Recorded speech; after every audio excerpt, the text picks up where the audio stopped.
शुक्लांबरधरं विष्णुं शशिवर्णं चतुर्भुजं प्रसन्नवदनं ध्यायेत् सर्वविघ्नोपशान्तये। योऽन्तः प्रविश्य मम वाचमिमां प्रसुप्तां सञ्जीवयत् अखिलशक्तिधरस्वधाम्ना अन्यांश्च हस्ताचरणश्रवणत्वगादीन् प्राणान्नमो भगवते पुरुषाय तुभ्यं। हरिः ओम् हरिः ओम् हरिः ओम्। ಆತ್ಮೀಯ ಬಂಧುಗಳೇ, ನಾವು ಭಗವದ್ಗೀತೆಯ 4ನೇ ಅಧ್ಯಾಯವನ್ನ ಕಲಿತಾ ಇದ್ದೀವಿ. ಅದಕ್ಕೆ ಜ್ಞಾನಯೋಗ ಅಂತ ಹೆಸರು. ಇನ್ ಕೆಲವರು ಜ್ಞಾನ ಕರ್ಮ ಸನ್ಯಾಸ ಯೋಗ ಅಂತ ಇದೆ. ಅದರಲ್ಲಿ ನಿನ್ನೆಯ ತನಕ 24 ಶ್ಲೋಕಗಳಾಗಿದೆ. 24ನೇ ಶ್ಲೋಕದಲ್ಲಿ ಬ್ರಹ್ಮಾರ್ಪಣಂ ಬ್ರಹ್ಮವಿಹಿ ಬ್ರಹ್ಮಾಗ್ನೌ ಬ್ರಹ್ಮಣಾಹುತಂ ಬ್ರಹ್ಮೈವ ತೇನ ಗಂತವ್ಯಂ ಬ್ರಹ್ಮ ಕರ್ಮ ಸಮಾಧಿನ ಆ ಶ್ಲೋಕ ಆಯ್ತು. ಅಂದ್ರೆ ಇದಕ್ಕೆ ಸಾಕಷ್ಟು ಅಂದ್ರೆ ಎಲ್ಲವೂ ಕೂಡ ಭಗವಂತ ಒಂದು ತಾತ್ಪರ್ಯ ಅರ್ಥ ಏನಂತಂದ್ರೆ ಈ ಜಗತ್ತು ನಡೀತಾ ಇರತಕ್ಕಂಥದ್ದು ಭಗವಂತನ ಸಂಕಲ್ಪದಂತೆ ನಡೀತಾ ಇದೆ. ನಾವೆಲ್ಲರೂ ಕೂಡ we are the instruments in the hands of god ಅಂತ, ನಾವೆಲ್ಲ ನಿಮಿತ್ತ ಮಾತ್ರರು ಅಂತ ತಿಳ್ಕೊಳ್ಬೇಕು ಅನ್ನೋದು ಆ ಶ್ಲೋಕದ ತಾತ್ಪರ್ಯ ಅರ್ಥ. ಎಲ್ಲವೂ ಭಗವಂತನೇ. ಅದಕ್ಕೆ ಇದು ಹೇಳಿರೋದು ಯಾಕಪ್ಪ ಅಂತಂದ್ರೆ ಮುಂದೆ ನಮ್ಗೆ ಅರ್ಥ ಆಗ್ಬೇಕಾಗ್ಬಂದ್ರೆ ಸಾಕಷ್ಟು ಸಾಧನೆ ಮಾಡ್ತಾನೆ ಈ ಶ್ಲೋಕ ಅರ್ಥವಾಗುತ್ತೆ. ಅಲ್ಲಿ ತನಕ ಶ್ಲೋಕ ಹೇಳ್ತಾ ಇರಬೇಕು, ಅರ್ಥ ಆಗತಕ್ಕ ಶ್ಲೋಕ ಉಚ್ಚಾರಣೆ ಮಾಡ್ತಾ ಇರಬೇಕು. ಎಲ್ಲವೂ ಭಗವಂತನ ನೀತಿ ಅಂತ ಅವನು ನಾವು ಮಾಡ್ತೀವಿ, ಆದ್ರೆ ಅವನ ಸಂಕಲ್ಪದಂತೆ ಕೆಲಸ ಆಗತ್ತೆ ಅಂತ ತಿಳ್ಕೊಳ್ಳೋದು. ಬ್ರಹ್ಮಾರ್ಪಣ ಬ್ರಹ್ಮ ಹವಿ ಬ್ರಹ್ಮಾಗ್ನೌ ಬ್ರಹ್ಮಣಾಹುತಂ ಎಲ್ಲವೂ ಭಗವಂತನೇ ಅಂತ, ಎಲ್ಲವೂ ಭಗವಂತನೇ. ಈಗ ಮುಂದೊಂದು ಸಾಧನೆ ಮಾಡ್ಬೇಕಲ್ವಾ. ಸಾಧನೆ ಮಾಡೋಕ್ಕಾಗ್ಬೋದು. ಯಾರ್ಯಾರು ಹೇಗೆ ಸಾಧನೆ ಮಾಡ್ತಾರೆ ಅವರವರ ರುಚಿಗೆ ಅವರ ಯೋಗ್ಯತೆಗೆ ತಕ್ಕಂತೆ ಸಾಧನೆಗಳು ಮಾಡ್ತಾರೆ. ಯಾಕಂದ್ರೆ ಭಗವಂತನ ತತ್ವ ತಿಳ್ಕೊಳ್ಬೇಕು. ಅಲ್ಟಿಮೇಟ್ಲಿ ಜ್ಞಾನನೇ ಫೈನಲ್. ಅದಕ್ಕೋಸ್ಕರವೇ ಸಾಧನೆಗಳು ಮಾಡ್ತಾರೆ. ಸೊ ಯಾರ್ಯಾರು ಹೇಗೆ ಮಾಡ್ತಾರೆ ಸಾಧನೆಗಳನ್ನ, ಎಷ್ಟು ತರ ಸಾಧನೆ ಇದೆ ಅಂತಕ್ಕಂಥದ್ದು 25ನೇ ಶ್ಲೋಕದಿಂದ ಇದೆ. ದೈವಮೇವಾ ಪರೇ ಯಜ್ಞಂ ಯೋಗಿರಃ ಪರ್ಯುಪಾಸತೆ ಬ್ರಹ್ಮಾಗ್ನೋ ಪರೇ ಯಜ್ಞಂ ಯಜ್ಞೇನೈವೋಪಜುಹ್ವತಿ ದೈವಂ ಏವ ಅಪರೇ ಯಜ್ಞಂ ಯೋಗಿನಃ ಪರಿ ಉಪಾಸತೆ, ಅದು ಪರ್ಯುಪಾಸತೆ. ಬ್ರಹ್ಮಾಗ್ನೌ ಅಪರೇ ಯಜ್ಞಂ ಯಜ್ಞೇನ ಏವ ಉಪಯುಕ್ತಿ. ಅಂದ್ರೆ ಸಾಧನೆಯ ಮಾಡ್ತಕ್ಕಂಥದ್ದು ಅವರವರ ಯೋಗ್ಯತಾನುಸಾರ ಬೇರೆ ಬೇರೆ ರೀತಿ ಇರುತ್ತೆ. ಕೆಲವರು ಅಪರಿ ಅಂತಂದ್ರೆ ಕೆಲವರು ಅಂತ ಅರ್ಥ.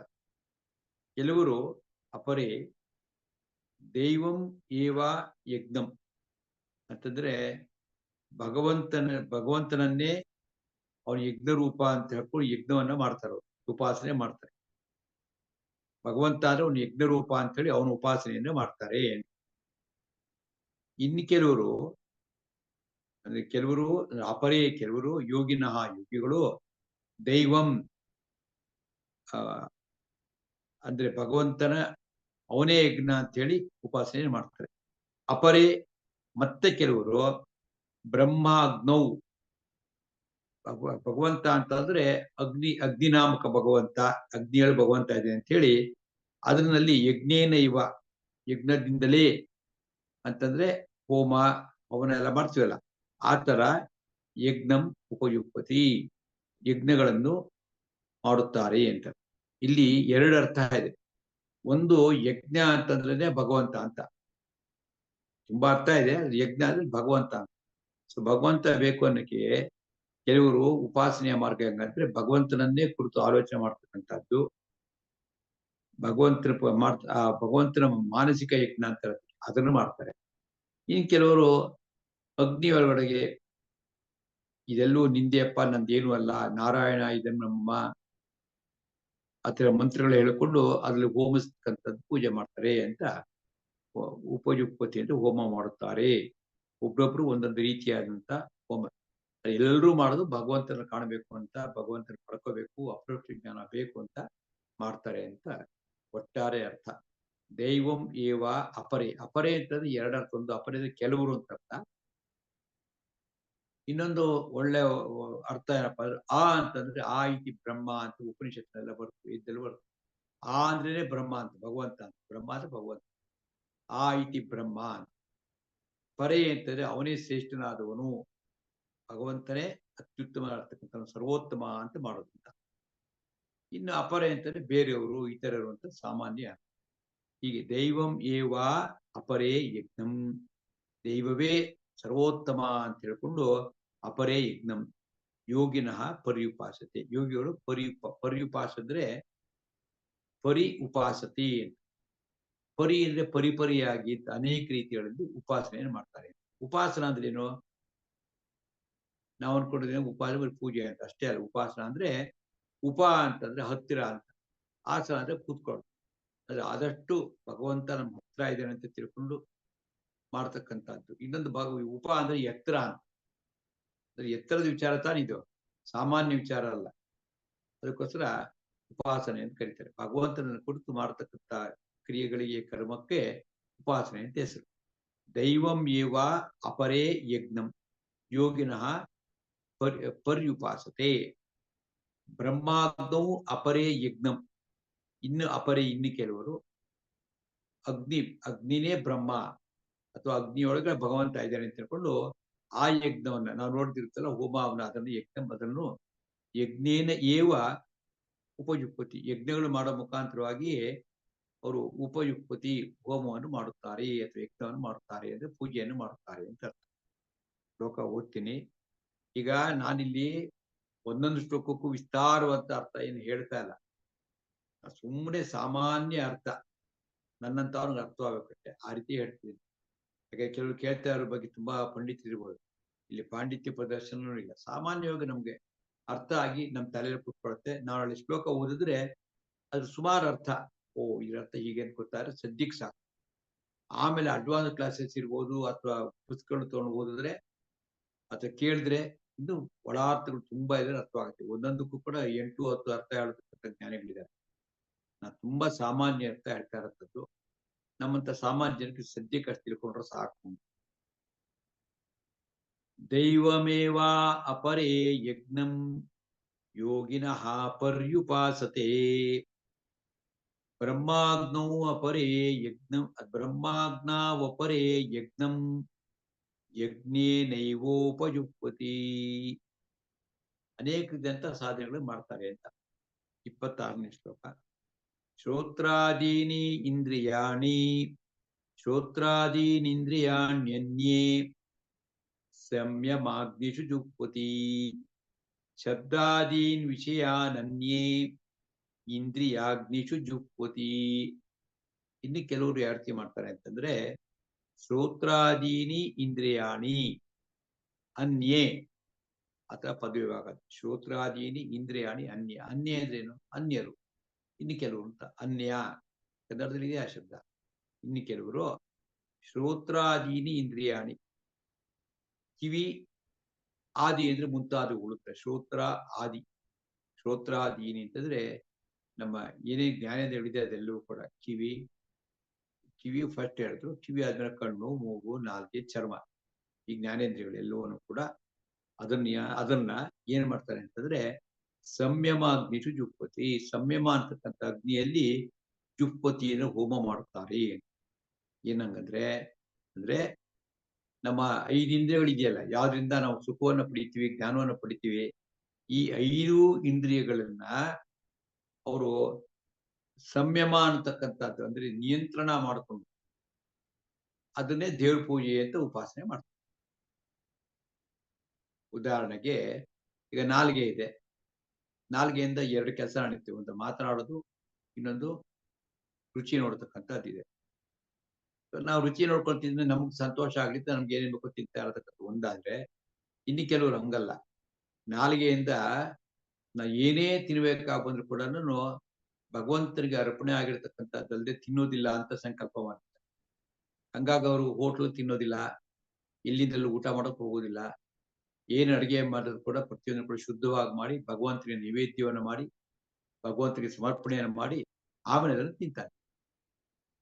ಈ ತರ ಮಾಡಿದ್ರೆ ಅದು ಆ ನಾಲಿಗೆಯನ್ನ ಸಂಯಮ ಮಾಡ್ಕೊಂಡು ಕಂಟ್ರೋಲ್ ಮಾಡ್ಕೊಂಡು ಅದನ್ನ ಭಗವಂತನಿಗೆ ಅರ್ಪಣೆ ಮಾಡ್ತಾ ಇದ್ದಾಗುತ್ತೆ. ಭಗವಂತನಿಗೆ ಅರ್ಪಣೆ ಮಾಡಿ ತಿನ್ನೋದು. ಸುಮ್ಮನೆ ನಾಲ್ಗೆದು ಒಂದು ಉದಾಹರಣೆ. ಕಣ್ಣೊಂದು ಹಂಗೆ. ಏನನ್ನ ನೋಡಿದ್ರು ಕೂಡ ಇದು ಭಗವಂತನ ಪ್ರತೀಕಾತ್ಮಕ ಭಾವ ಬರುತ್ತೆ. ಉದಾಹರಣೆಗೆ ಒಬ್ಬ ಯುವಕ ಅಥವಾ ಯಾರೇ ಆಗ್ಲಿ ಒಂದು ಹುಡುಗಿನ ನೋಡ್ದ, ತುಂಬಾ ಚೆನ್ನಾಗಿದ್ದಾಳೆ ಅಂತಂದಾಗ ಮನಸ್ಸಿನಲ್ಲಿ ಭಾವನೆಗಳು ಬೇರೆ ಏನೇನೋ ಬರುತ್ತೆ. ಆದ್ರೆ ಒಬ್ಬ ಭಕ್ತನಿಗೆ ಹೆಂಗ್ ಬರುತ್ತೆ, ತಕ್ಷಣ ಭಗವದ್ ಭಕ್ತಿ ಉಂಟಾಗುತ್ತೆ. ಬಾ ಭಗವಂತ, ಏನ್ ನೀನ್ ಸೃಷ್ಟಿಯಪ್ಪ, ಅದ್ ಹೆಂಗ್ ಈ ರೀತಿಯೆಲ್ಲ ಸೃಷ್ಟಿ ಮಾಡ್ತೀಯ ನೀನು ಅಂತ ಹೇಳ್ಕೊಂಡು ಭಗವಂತನ ನೆನಪು ಉಂಟಾಗಬೇಕು. ಇದು ಸಂಯಮ ಅನ್ನತಕ್ಕಂಥ.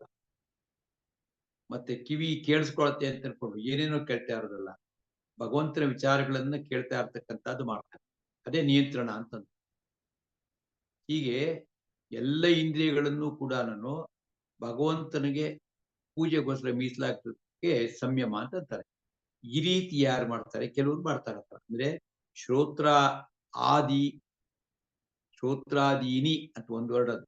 ಶ್ರೋತ್ರ ಮತ್ತು ಇತರ ಇಂದ್ರಿಯಗಳನ್ನು ಅದರ ಸಂಯಮ ಅಂತಕ್ಕಂಥ ಅಗ್ನಿಯಲ್ಲಿ ದುಪ್ಪತಿಯನ್ನು ಹೋಮ ಮಾಡುತ್ತಾರೆ. ಇದು ಹೋಮ ಅಂತ ಕರೀತಾರೆ. ಆಮೇಲೆ ಶಬ್ದಾದೀನ್ ವಿಷಯಾನಿ ಅನ್ಯೇ. ಇನ್ನು ಕೆಲವರು ಶಬ್ದ, ರೂಪ, ರಸ, ಗಂಧ ಇದೆಲ್ಲವನ್ನು ಕೂಡ ಇಂದ್ರಿಯಾಗ್ನಿಷು ಜುಪ್ಪಸಿ, ಇಂದ್ರಿಯ ಅಂತಕ್ಕಂಥ ಅಗ್ನಿಯಲ್ಲಿ ಹೋಮ ಮಾಡುತ್ತಾರೆ. ಅಂದ್ರೆ ಯಾವ ಇಂದ್ರಿಯಗಳಿಂದ ಮನುಷ್ಯ ಸುಖವನ್ನು ಪಡಿತಾನೋ ಆ ಎಲ್ಲ ಇಂದ್ರಿಯಗಳು ಭಗವಂತನ ಪೂಜೆ ಅಂತ ತಿಳ್ಕೊಂಡು ಮಾಡೋಕ್ಕೋಸ್ಕರ ಯೋಜನೆಯನ್ನು ಮಾಡಿಕೊಂಡು ಮಾಡ್ತಾರೆ. ನೋಡಿ, ಇದು ಒಂಥರ ಭಗವಂತನ ಉಪಾಸನೆ ಮಾಡ್ತಕ್ಕಂಥ ದಾರಿ, ಕಷ್ಟದ ದಾರಿ.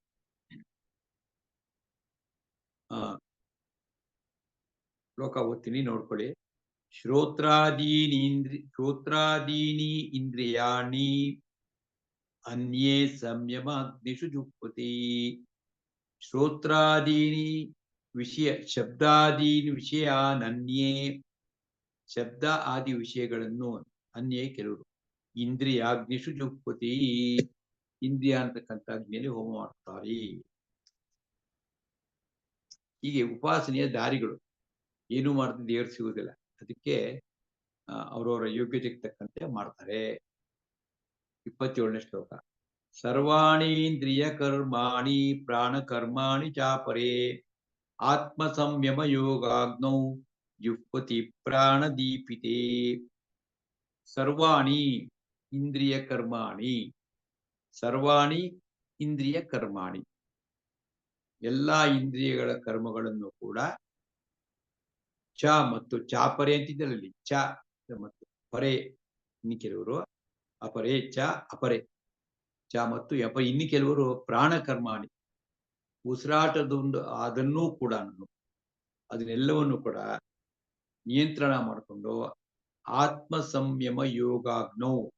ಆತ್ಮ ಸಂಯಮ ಅಂದ್ರೆ ಆತ್ಮ ಅಂದ್ರೆ ಮನಸ್ಸನ್ನ ಸಂಯಮ ಅಂತಕ್ಕಂಥ ಅಂದ್ರೆ ನಿಯಂತ್ರಣ ಮಾಡಿಕೊಂಡು ಅದೇ ಒಂದು ಅಗ್ನಿಯಲ್ಲಿ ಜ್ಞಾನದೀಪಿತೆ, ಜ್ಞಾನವಿರತಕ್ಕಂಥ ಜ್ಞಾನದೀಪಿತೆ ಅಂದ್ರೆ ಜ್ಞಾನದಿಂದ ಪ್ರಜ್ವಲಿಸ್ತಕ್ಕಂಥ ಆ ಒಂದು ಯಜ್ಞವನ್ನ ಜುಹ್ವತಿ ಹೋಮ ಮಾಡ್ತಾರೆ. ಅಂದ್ರೆ ಕೆಲವರು ಉಸಿರನ್ನ ನಿಯಂತ್ರಣ ಮಾಡ್ಕೊಂಡು ಪ್ರಾಣಾಯಾಮಗಳನ್ನು ಮಾಡ್ತಾ, ಇನ್ ಕೆಲವರು ತಮ್ಮ ಮನಸ್ಸನ್ನ ನಿಯಂತ್ರಣ ಮಾಡ್ಕೊಂಡು, ಮನಸ್ಸು ಎಲ್ಲೆಲ್ಲೋ ಕರಿತಿರುತ್ತೆ, ಅಲ್ಲಿ ಬಾ ಇಲ್ಲಿ ಬಾ ಹೀಗೆ ತಿನ್ನೋ ಅಂತಂದ ಅದೆಲ್ಲೋ ನಿಯಂತ್ರಣ ಮಾಡ್ಕೊಂಡು ಆ ಮನಸ್ಸನ್ನ ಪೂರ್ತಿ ಜ್ಞಾನ ಸಂಪಾದನೆ ಮಾಡಕ್ಕೆ ಉಪಯೋಗಿಸ್ಬಿಟ್ಟು ಅಂತಂದ್ರೆ ಅದು ಒಂದು ಯಜ್ಞ, ಜ್ಞಾನ ಯಜ್ಞ ಅಂತ ಕರೀತಾರೆ. ಸರ್ವಾಣಿ, ಎಲ್ಲಾ ಇಂದ್ರಿಯ ಕರ್ಮಗಳನ್ನು ಕೂಡ ಕೇವಲ ಸ್ವಂತಕ್ಕೆ ಬಳಸ್ಕೊಡದೆ ಅದನ್ನ ಭಗವಂತನ ಕಡೆಗೆ ತಿರುಸ್ತಕ್ಕಂಥ ಕೆಲಸ. ಇದು ಭಕ್ತರು ಮಾಡುವಂತ ಕೆಲಸ. ಏನಾಗಿದೆ ಭಗವಂತ ಇಂದ್ರಿಯಗಳನ್ನು ಕೊಟ್ಟಿದ್ದಾನೆ. ಆ ಎಲ್ಲಾ ಇಂದ್ರಿಯಗಳನ್ನ ಕೇವಲ ನಮ್ಮ ಸ್ವಂತ ಸುಖಕ್ಕೆ ಉಪಯೋಗಿಸ್ಕೊಳ್ತಕ್ಕಂಥದ್ದು ಆಗ್ಬಿಟ್ರೆ ತಪ್ಪಾಗತ್ತಲ್ವಾ? ಆ ಇಂದ್ರಿಯಗಳ ಮುಖಾಂತರವಾಗಿ ನಾವು ನಮ್ಮ ಜೀವನದ ಗುರಿ ಜ್ಞಾನ ಸಂಪಾದನೆ. ಆ ಸಂಪಾದನೆ ಮಾಡೋಕೆ ಉಪಯೋಗಿಸ್ಕೊಳ್ಬೇಕು ಅಂತ ಅರ್ಥ. ಸರ್ವಾಣಿ ಇಂದ್ರಿಯ ಕರ್ಮಾಣಿ ಪ್ರಾಣ ಕರ್ಮಾಣಿ ಚ ಅಪರೇ. ಜೊತೆಗೆ ಪ್ರಾಣಕರ್ಮ ಉಸಿರಾಟದನ್ನೂ ಕೂಡ ಅದನ್ನು ಕೂಡ ಭಗವಂತನ ಪೂಜೆ ಅಂತ ಮಾಡ್ತಾರೆ ಅದನ್ನ. ಯಾವ ರೀತಿ ಮುಂದೆ ಬರುತ್ತೆ. ಆತ್ಮ ಸಂಯಮ ಯೋಗಾಗ್ನೌ. ಆತ್ಮ ಸಂಯಮ ಯೋಗ ಅಗ್ನೌ. ಅಗ್ನೌ ಅಂದ್ರೆ ಅಗ್ನಿಯಲ್ಲಿ ಜುಹ್ವತಿ ಜ್ಞಾನ ದೀಪಿತೆ. ಆಮೇಲೆ 28ನೇ ಶ್ಲೋಕ. ಅಂದ್ರೆ ಪರೋಕ್ಷ ಜ್ಞಾನಿಗಳಾಗಬೇಕು ಅಂತ ನೀವೆಲ್ಲ ಮಾಡಬೇಕು ಅಂತ. ಭಗವಂತನ ಭಕ್ತರಾಗಬೇಕು, ಜ್ಞಾನಿಗಳಾಗಬೇಕು. ದ್ರವ್ಯ ಯಜ್ಞಾಸ್ತಪೋ ಯಜ್ಞಾಃ ಯೋಗ ಯಜ್ಞಾಸ್ತಥಾ ಪರೇ ಸ್ವಾಧ್ಯಾಯ ಜ್ಞಾನ ಯಜ್ಞಾಶ್ಚ ಯತಯಃ ಸಂಚಿತೌ ವ್ರತಾಃ. ಅಪರೇ ನೋಡಿ, ದ್ರವ್ಯ ಯಜ್ಞ, ತಪೋ ಯಜ್ಞ, ಜ್ಞಾನ ಯಜ್ಞ ತಥಾ ಅಪರೇ ಅಂತಿದ್ರಲ್ಲಿ ದ್ರವ್ಯ ಯಜ್ಞ, ತಪಃ ಯಜ್ಞಾಃ, ಯೋಗ ಯಜ್ಞಾಃ ತಥಾ ಅಪರೇ. ಅಪರೇ ಕೆಲವರು ದ್ರವ್ಯ ಯಜ್ಞ ಮಾಡ್ತಾರೆ. ದ್ರವ್ಯ ಯಜ್ಞ ಅಂದ್ರೆ ಏನು? ದ್ರವ್ಯ ಯಜ್ಞ ಅಂತಂದ್ರೆ ನಾವು ಸಂಪಾದನೆ ಮಾಡ್ತೀವಲ್ಲ, ಅದು ದ್ರವ್ಯ. ಅದನ್ನ ಯಜ್ಞ ಮಾಡೋದು ಅಂತಂದ್ರೆ ಅದನ್ನ ಅರ್ಪಣೆ ಮಾಡ್ತಕ್ಕಂಥ, ಭಗವಂತನ ಪೂಜೆಗೆ ಅದನ್ನ ಉಪಯೋಗಿಸ್ಕೊಳ್ತಕ್ಕಂಥದ್ದು ಮಾಡ್ತಾರೆ. ದಾನ ಧರ್ಮಗಳು ಮಾಡ್ತಕ್ಕಂಥದ್ದು, ಪೂಜೆಗಳು ಮಾಡ್ತಕ್ಕಂಥದ್ದು. ಹಣ ಖರ್ಚು ಮಾಡ್ಬೇಕು. ಯಾವ್ದಕ್ಕೆ? ಒಳ್ಳೆ ವಿಚಾರಗಳಿಗೆ ಖರ್ಚು ಮಾಡಿದ್ರೆ ಅದೆಲ್ಲ ದ್ರವ್ಯ ಯಜ್ಞ ಅಂತ ಅನ್ಸ್ಕೊಂಡು ಅದನ್ನು ಮಾಡ್ತಾರೆ. ಯೋಗ್ಯತೆ ಇದ್ದಂಥವ್ರು. ಸಂಪಾದನೆ ಮಾಡಿದ ದುಡ್ಡು ಎಲ್ಲ ಇಟ್ಬಿಟ್ಟು ಸತ್ತು ಹೋಗೋದಲ್ಲ. ಸಂಪಾದನೆ ಮಾಡಿದ ದುಡ್ಡನ್ನ ಸರಿಯಾಗಿ ವಿತರಣೆ ಮಾಡ್ತಂದ್ರೆ ಅದು ಮಲ್ಟಿಪ್ಲಿಕೇಶನ್ ಆಗಿ ಜನ್ಮ ಜನ್ಮಾಂತರಕ್ಕೂ ಬರುತ್ತೆ. ಇಲ್ಲೇ ಇದ್ರೆ ಇಲ್ಲೇ ಇರುತ್ತಷ್ಟೇ. ಅದಕ್ಕೋಸ್ಕರ ದ್ರವ್ಯ ಯಜ್ಞ ಮಾಡ್ಬೇಕು. ನಮ್ಗೆ ಏನಿದೆಯೋ ಅದನ್ನ ಎಷ್ಟಾತೋ ಅಷ್ಟು ಅದನ್ನು ಮಾಡ್ತಾರೆ. ಕೆಲವರು ದ್ರವ್ಯ ಯಜ್ಞ ಮಾಡ್ತಾರೆ. ಇನ್ ಕೆಲವರು ತಪೋಯಜ್ಞ, ತಪಸ್ಸು ಅಂದ್ರೆ ಅದನ್ನ ಯಜ್ಞ ಮಾಡ್ತಾರೆ. ತಪಸ್ಸು ಅಂತಂದ್ರೆ ಏನು ಅಂತಂದ್ರೆ ಅನೇಕ ತರ ಕಾಯ ವಾಚ ಮನಸ 3 ತರ ತಪಸ್ಸಿದೆ. ಕಾಯಿಕ ತಪಸ್ಸು, ಮಾತಿನ ತಪಸ್ಸು, ಆಮೇಲೆ 17ನೇ ಅಧ್ಯಾಯದಲ್ಲಿ ಬರುತ್ತೆ 3 ತರ ತಪಸ್ಸಿದೆ. ಆ ರೀತಿ ತಪಸ್ಸನ್ನು ಮಾಡ್ತಾರೆ. ತಪೋ ಯಜ್ಞ ಅದು ಒಂದು ಯಜ್ಞ ಅಂದ್ರೆ ಪೂಜೆ. ಯಜ್ಞ ಮಾಡ್ತಾರೆ ಅಂತಂದ್ರೆ ಪೂಜೆ ಮಾಡ್ತಾರೆ ಅಂತ ಅನ್ಕೋಬೋದು. ಯಾಕಂದ್ರೆ ಕಣ್ಮುಂದೆ ಯಜ್ಞ ಅಂತ ತಕ್ಷಣ ಹೋಮ ಕೊಂಡಾದ್ಲ ಜ್ಞಾಪಕ ಬರುತ್ತೆ. ಇಲ್ಲಿ ಯಜ್ಞ ಅಂದ್ರೆ ಪೂಜೆ. ದ್ರವ್ಯ ಯಜ್ಞ, ದ್ರವ್ಯದಿಂದ ಪೂಜೆ, ಆಮೇಲೆ ತಪೋ ಯಜ್ಞ, ಆಮೇಲೆ ಯೋಗ ಯಜ್ಞ. ಯೋಗ ಅಂದ್ರೆ ಜ್ಞಾನ ಯಜ್ಞ, ಧ್ಯಾನ, ಇದನ್ನೆಲ್ಲ ಕೂಡ ಮಾಡ್ತಕ್ಕಂಥದ್ದಿಗೆ ಯೋಗ ಅಂತ ಕರೀತಾರೆ. ಅದನ್ನ ಯಜ್ಞ ಮಾಡ್ತಾರೆ. ತಥಾ ಹಾಗೇನೆ ದ್ರವ್ಯ ಯಜ್ಞ, ತಪೋ ಯಜ್ಞ, ಯೋಗ ಯಜ್ಞ ತಥಾ ಅಪರೇ ಸ್ವಾಧ್ಯಾಯ ಜ್ಞಾನ ಯಜ್ಞಾಃ ಚ. ಅಂದ್ರೆ ಮತ್ತು ಸ್ವಾಧ್ಯಾಯ ಅದೊಂದು ಯಜ್ಞ, ಅದೊಂದು ಪೂಜೆ.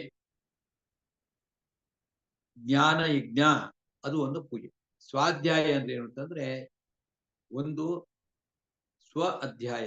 ನಾವು ಓದಬೇಕು, ಅಧ್ಯಯನ ಮಾಡಬೇಕು, ತುಂಬಾ ಜ್ಞಾನ ತಿಳ್ಕೊಳ್ಬೇಕು. ಅದಕ್ಕೋಸ್ಕರ ಸಾಕಷ್ಟು ಅಧ್ಯಯನ ಮಾಡಬೇಕು. ವೇದಗಳು, ಉಪನಿಷತ್ತುಗಳು ಬೇಕಾದಷ್ಟಿವೆ. ಪುರಾಣಗಳು, ಪಂಚರಾತ್ರ ಎಲ್ಲ ಓದ್ಬೇಕು. ಓದೋದೇ ಒಂದು ಪೂಜೆ. ಏನೋ ಒಂದು ಕತೆ ಪುಸ್ತಕ ಓದಂಗಲ್ಲ. ಓದೋದು ಅರ್ಥ ಮಾಡ್ಕೊಳಕ್ ಓದ್ಬೇಕು. ರಾಮಾಯಣ ಇದೆ, ವಾಲ್ಯೂಮ್ಸ್ ಇದೆ. ರಾಮಾಯಣ, ಮಹಾಭಾರತದ್ದು ವಾಲ್ಯೂಮ್ಸ್ ಇದೆ. ಪುರಾಣಗಳು ಎಲ್ಲ ಸಿಗತ್ತೆ. ಅದೆಲ್ಲ ರೀತಿ ಓದೋ ಅಭ್ಯಾಸ ಇದ್ದಂಥವ್ರು ಆ ರೀತಿ ಪೂಜೆ ಮಾಡ್ತಾರೆ, ಸ್ವಾಧ್ಯಾಯ ಮಾಡ್ತಾರೆ. ಜ್ಞಾನ ಸಂಪಾದನೆ ಮಾಡ್ತಾ ಇದ್ದಂಗೆ ಭಗವಂತನ ಬಗ್ಗೆ ಜ್ಞಾನ ಬಂತಂದ್ರೆ ಅದು ಒಂದು ಪೂಜೆ. ಅದಕ್ಕೋಸ್ಕರ ಸಮಯ ಮೀಸಲಾಗಿರ್ಬೇಕಾಗತ್ತೆ. ಓದೋ ಅಭ್ಯಾಸ ಮಾಡ್ಬೇಕು. ಇದು ಒಂದು. ಇನ್ನೊಂದು ಸ್ವಾಧ್ಯಾಯ ಅಂತಂದ್ರೆ ಸ್ವ ಅಧ್ಯಯನ. ನಮ್ಮ ಬಗ್ಗೆ ನಾವು ಆಲೋಚನೆ ಮಾಡಬೇಕು. ಹೂ ಆಮ್ ಐ? ನಾನು ಯಾರು? ನಾನು ಎಲ್ಲಿಂದ ಬಂದಿದ್ದೀನಿ? ನಾನು ಸರಿ ಇದ್ದೀನ? ನಾನು ಶುದ್ಧ ಆಗೋದು ಹೆಂಗೆ? ನನ್ನಲ್ಲಿರತಕ್ಕಂಥ ಶತ್ರುಗಳನ್ನು ಸಾಯಿಸೋದು ಹೆಂಗೆ? ನಮ್ಮೊಳಗಿದಾರಲ್ಲ ಕಾಮ, ಕ್ರೋಧ, ಲೋಭ, ಮೋಹ, ಮದ ಮಾತ್ಸರ್ಯಗಳು ಶತ್ರುಗಳು 6 ಜನ. ಇವ್ರನ್ನೆಲ್ಲ ಕೂಡ ತೆಗೆದುಹಾಕೋದು ಹೆಂಗೆ? ಈ ತರ ಅನೇಕ ಸಂಗತಿಗಳು ತಮ್ಮ ಬಗ್ಗೆ ತಾವು ಆಲೋಚನೆ ಮಾಡೋದಕ್ಕೆ ಸ್ವಾಧ್ಯಾಯ ಅಂತ. ಸಾಮಾನ್ಯವಾಗಿ ಮನುಷ್ಯ ಬೇರೆಯವ್ರ ಬಗ್ಗೆ ಯೋಚನೆ ಮಾಡೋದೇ ಜಾಸ್ತಿ. ಅವ್ರು ಸರಿ ಇಲ್ಲ, ಇವ್ರು ಸರಿ ಇಲ್ಲ, ಇಂಥದ್ದೇ ಯೋಚನೆ ಮಾಡ್ತಿರ್ತಾರೆ. ತಮ್ಮ ಬಗ್ಗೆ ನಾ ಸರಿ ಇದೀನ ಇಲ್ವಾ ಅಂತ ಯೋಚನೆ ಮಾಡಕ್ ಹೋಗ್ತಿರ್ತಾರೆ. ಬಹಳ ಬೇಗ ನಾವು ಸರಿ ಹೋಗುತ್ತೆ. ಅದು ಮಾಡ್ಬೇಕಂದ್ರೆ ಅದಕ್ಕೆ ಅದು ಒಂದು ಪೂಜೆ, ಸ್ವಾಧ್ಯಾಯ ಯಜ್ಞ.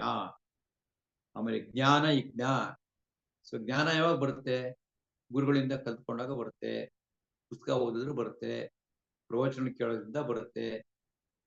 ಇದೆಲ್ಲ ಅದು ಜ್ಞಾನ ಯಜ್ಞ. ಈಗ ನಾವು ಗೀತಾ ಯಜ್ಞ ಈಗ ನಾವು ಮಾಡ್ತಾ ಇರೋದು ಗೀತಾ ಯಜ್ಞ ಇದು. ಇದು ಒಂದು ಪೂಜೆ. ಯತಯಃ ಚ ಅಂದ್ರೆ ಮತ್ತು ಯತಯಃ ಅಂದ್ರೆ ಯತ್ನ ಮಾಡ್ತಕ್ಕಂಥವ್ರು ಯತಿಗಳು ಅಂತ. ಯತಿಗಳು ಅಂತಂದ್ರೆ ಪ್ರಯತ್ನ ಮಾಡ್ತಕ್ಕಂಥವ್ರು, ಸಾಧನೆ ಮಾಡ್ತಕ್ಕಂಥವ್ರು. ಮತ್ತು ಶಂಸಿತೌ ವ್ರತಾಹ, ಶಂಸಿತ ವ್ರತಾಹ. ಶಂಸ ಅಂದ್ರೆ ಗೊತ್ತಿಲ್ಲ, ಹಿಂದೆ ಸೇರಿಸಿ ಪ್ರಶಂಸೆ ಅಂತ. ಪ್ರಶಂಸೆ ಅಂದ್ರೆ ಸ್ತೋತ್ರ, ಭಗವಂತನ ಸ್ತುತಿ ಮಾಡ್ತಕ್ಕಂಥದ್ದು, ಅದೇ ಒಂದು ವ್ರತ. ಹಂಗಾಗಿ ಏನಂತಂದ್ರೆ ವಿಷ್ಣು ಸಹಸ್ರನಾಮ ಓದ್ತೀವಿ ದಿನಕ್ಕೆ 4 ಸತಿ, ಲಲಿತಾ ಸಹಸ್ರನಾಮ ಓದ್ತೀವಿ, ಇನ್ಯಾವುದೋ ಸ್ತೋತ್ರಗಳನ್ನ ಹೇಳ್ತೀವಿ, ಕನಕದಾಸ ದೇವರ ನಾಮಗಳು ಹೇಳ್ತೀವಿ, ಕೇಳ್ತೀವಿ, ಇಂಥದ್ದೆಲ್ಲ ಮಾಡ್ತೀವಿ. ಇದಕ್ಕೆಲ್ಲ ಶಂಸಿತ ವ್ರತ ಅಂತ. ಹೀಗೆ ಅನೇಕ ರೀತಿಯಾದಂತ ರೀತಿ ಯಜ್ಞಗಳಿದೆ. ಜ್ಞಾನ ಯಜ್ಞ ಇದೆಲ್ಲೂ ಕೂಡ ಮಾಡ್ತಾರೆ. ಇದೆಲ್ಲ ಮಾಡಿದ್ರೆ ನಮ್ಮ ಒಂದು ಆತ್ಮಶುದ್ಧಿ, ಮನಸ್ಸನ್ನು ಶುದ್ಧೀಕರಣ ಆಗುತ್ತೆ. ದ್ರವ್ಯಯಜ್ಞ, ತಪೋ ಯಜ್ಞ, ಯೋಗ ಯಜ್ಞಸ್ತಥಾ ಪರೇ, ಸ್ವಾಧ್ಯಾಯ ಜ್ಞಾನ ಯಜ್ಞಾಶ್ಚ ಯತಯಃ ಸಂಚಿತೌ ವ್ರತಾಃ. ಸಂಚಿತೌ ವ್ರತಾಃ ವ್ರತ ಅಂದ್ರೆ ಗೊತ್ತು ನಮ್ಗೆಲ್ಲ, ಕಟ್ಟುನಿಟ್ಟಾಗಿ ಮಾಡ್ತಕ್ಕಂಥದ್ದು. ಶಂಸಿತ ಅಂತಂದ್ರೆ ಸ್ತೋತ್ರಗಳನ್ನ ಪಾರಾಯಣ ಮಾಡೋ ಮುಖಾಂತರವಾಗಿ ಯಾವ್ದಾದ್ರು ಕೂಡ ಆಯ್ತು, ಭಗವದ್ಗೀತೆ ಪಾರಾಯಣ ಮಾಡ್ತಾ ಕೂತ್ಕೊಂಡ್ವಿ, ಅದು ಶಂಸಿತ ವ್ರತ. ಆಮೇಲೆ 29ರಲ್ಲಿ ಅಪಾನೇ ಜುಹ್ವತಿ ಪ್ರಾಣಂ ಪ್ರಾಣೇ ಪಾನಂ ತಥಾ ಪರೇ, ಪ್ರಾಣಾಯಾಮ ಪ್ರಾಣಾಪಾನ ಗತಿರ್ರುದ್ಧ್ವಾ ಪ್ರಾಣಾಯಾಮ ಪರಾಯಣಾಃ. ಇಲ್ಲಿ ಅಪಾನೇ ಜುಹ್ವತಿ ಪ್ರಾಣಂ, ಪ್ರಾಣೇ ಅಪಾನಂ ತಥಾ ಅಪರೇ. ಹಂಗಂದ್ರೆ ಅಪಾನೇ ಜುಹ್ವತಿ ಪ್ರಾಣಂ, ಪ್ರಾಣ ಅಂತಂದ್ರೆ ಸಾಮಾನ್ಯ ಅರ್ಥ ಅಂದ್ರೆ ಉಸಿರು. ನಾವು ಉಸಿರನ್ನು ತಗೊಂಡು ಒಳಗಡೆ ಹೇಳ್ಕೊತೀವಲ್ಲ, ಆ ಉಸಿರು ಕೆಳಗಡೆ ಹೋಗುತ್ತಲ್ಲ, ಅದಕ್ಕೆ ಅಪಾನ ಅಂತ ಕರೀತೀವಿ. ಆಮೇಲೆ ಪ್ರಾಣೇ ಅಪಾನ, ಅದಾದ ನಂತರ ಆ ಪ್ರಾಣವನ್ನ ಮೇಲಕ್ಕೆ ತಂದು ಬಿಡ್ತೀವಿ. ಹೀಗೆ ಪ್ರಾಣ ಮತ್ತು ಅಪಾನ ಇದನ್ನ ಮಾಡ್ತಾರೆ ಹಂಗಂದ್ರೆ ಅರ್ಥ.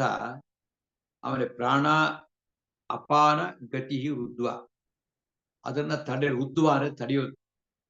ಅಂದ್ರೆ ಉಸಿರನ್ನ ಎಳ್ಕೊಂಡ್ವಿ, ಎಳ್ಕೊಂಡ್ಬಿಟ್ಟು ಅಲ್ಲಿ ಕುಂಭಕದಲ್ಲಿ ಇದ್ವಿ.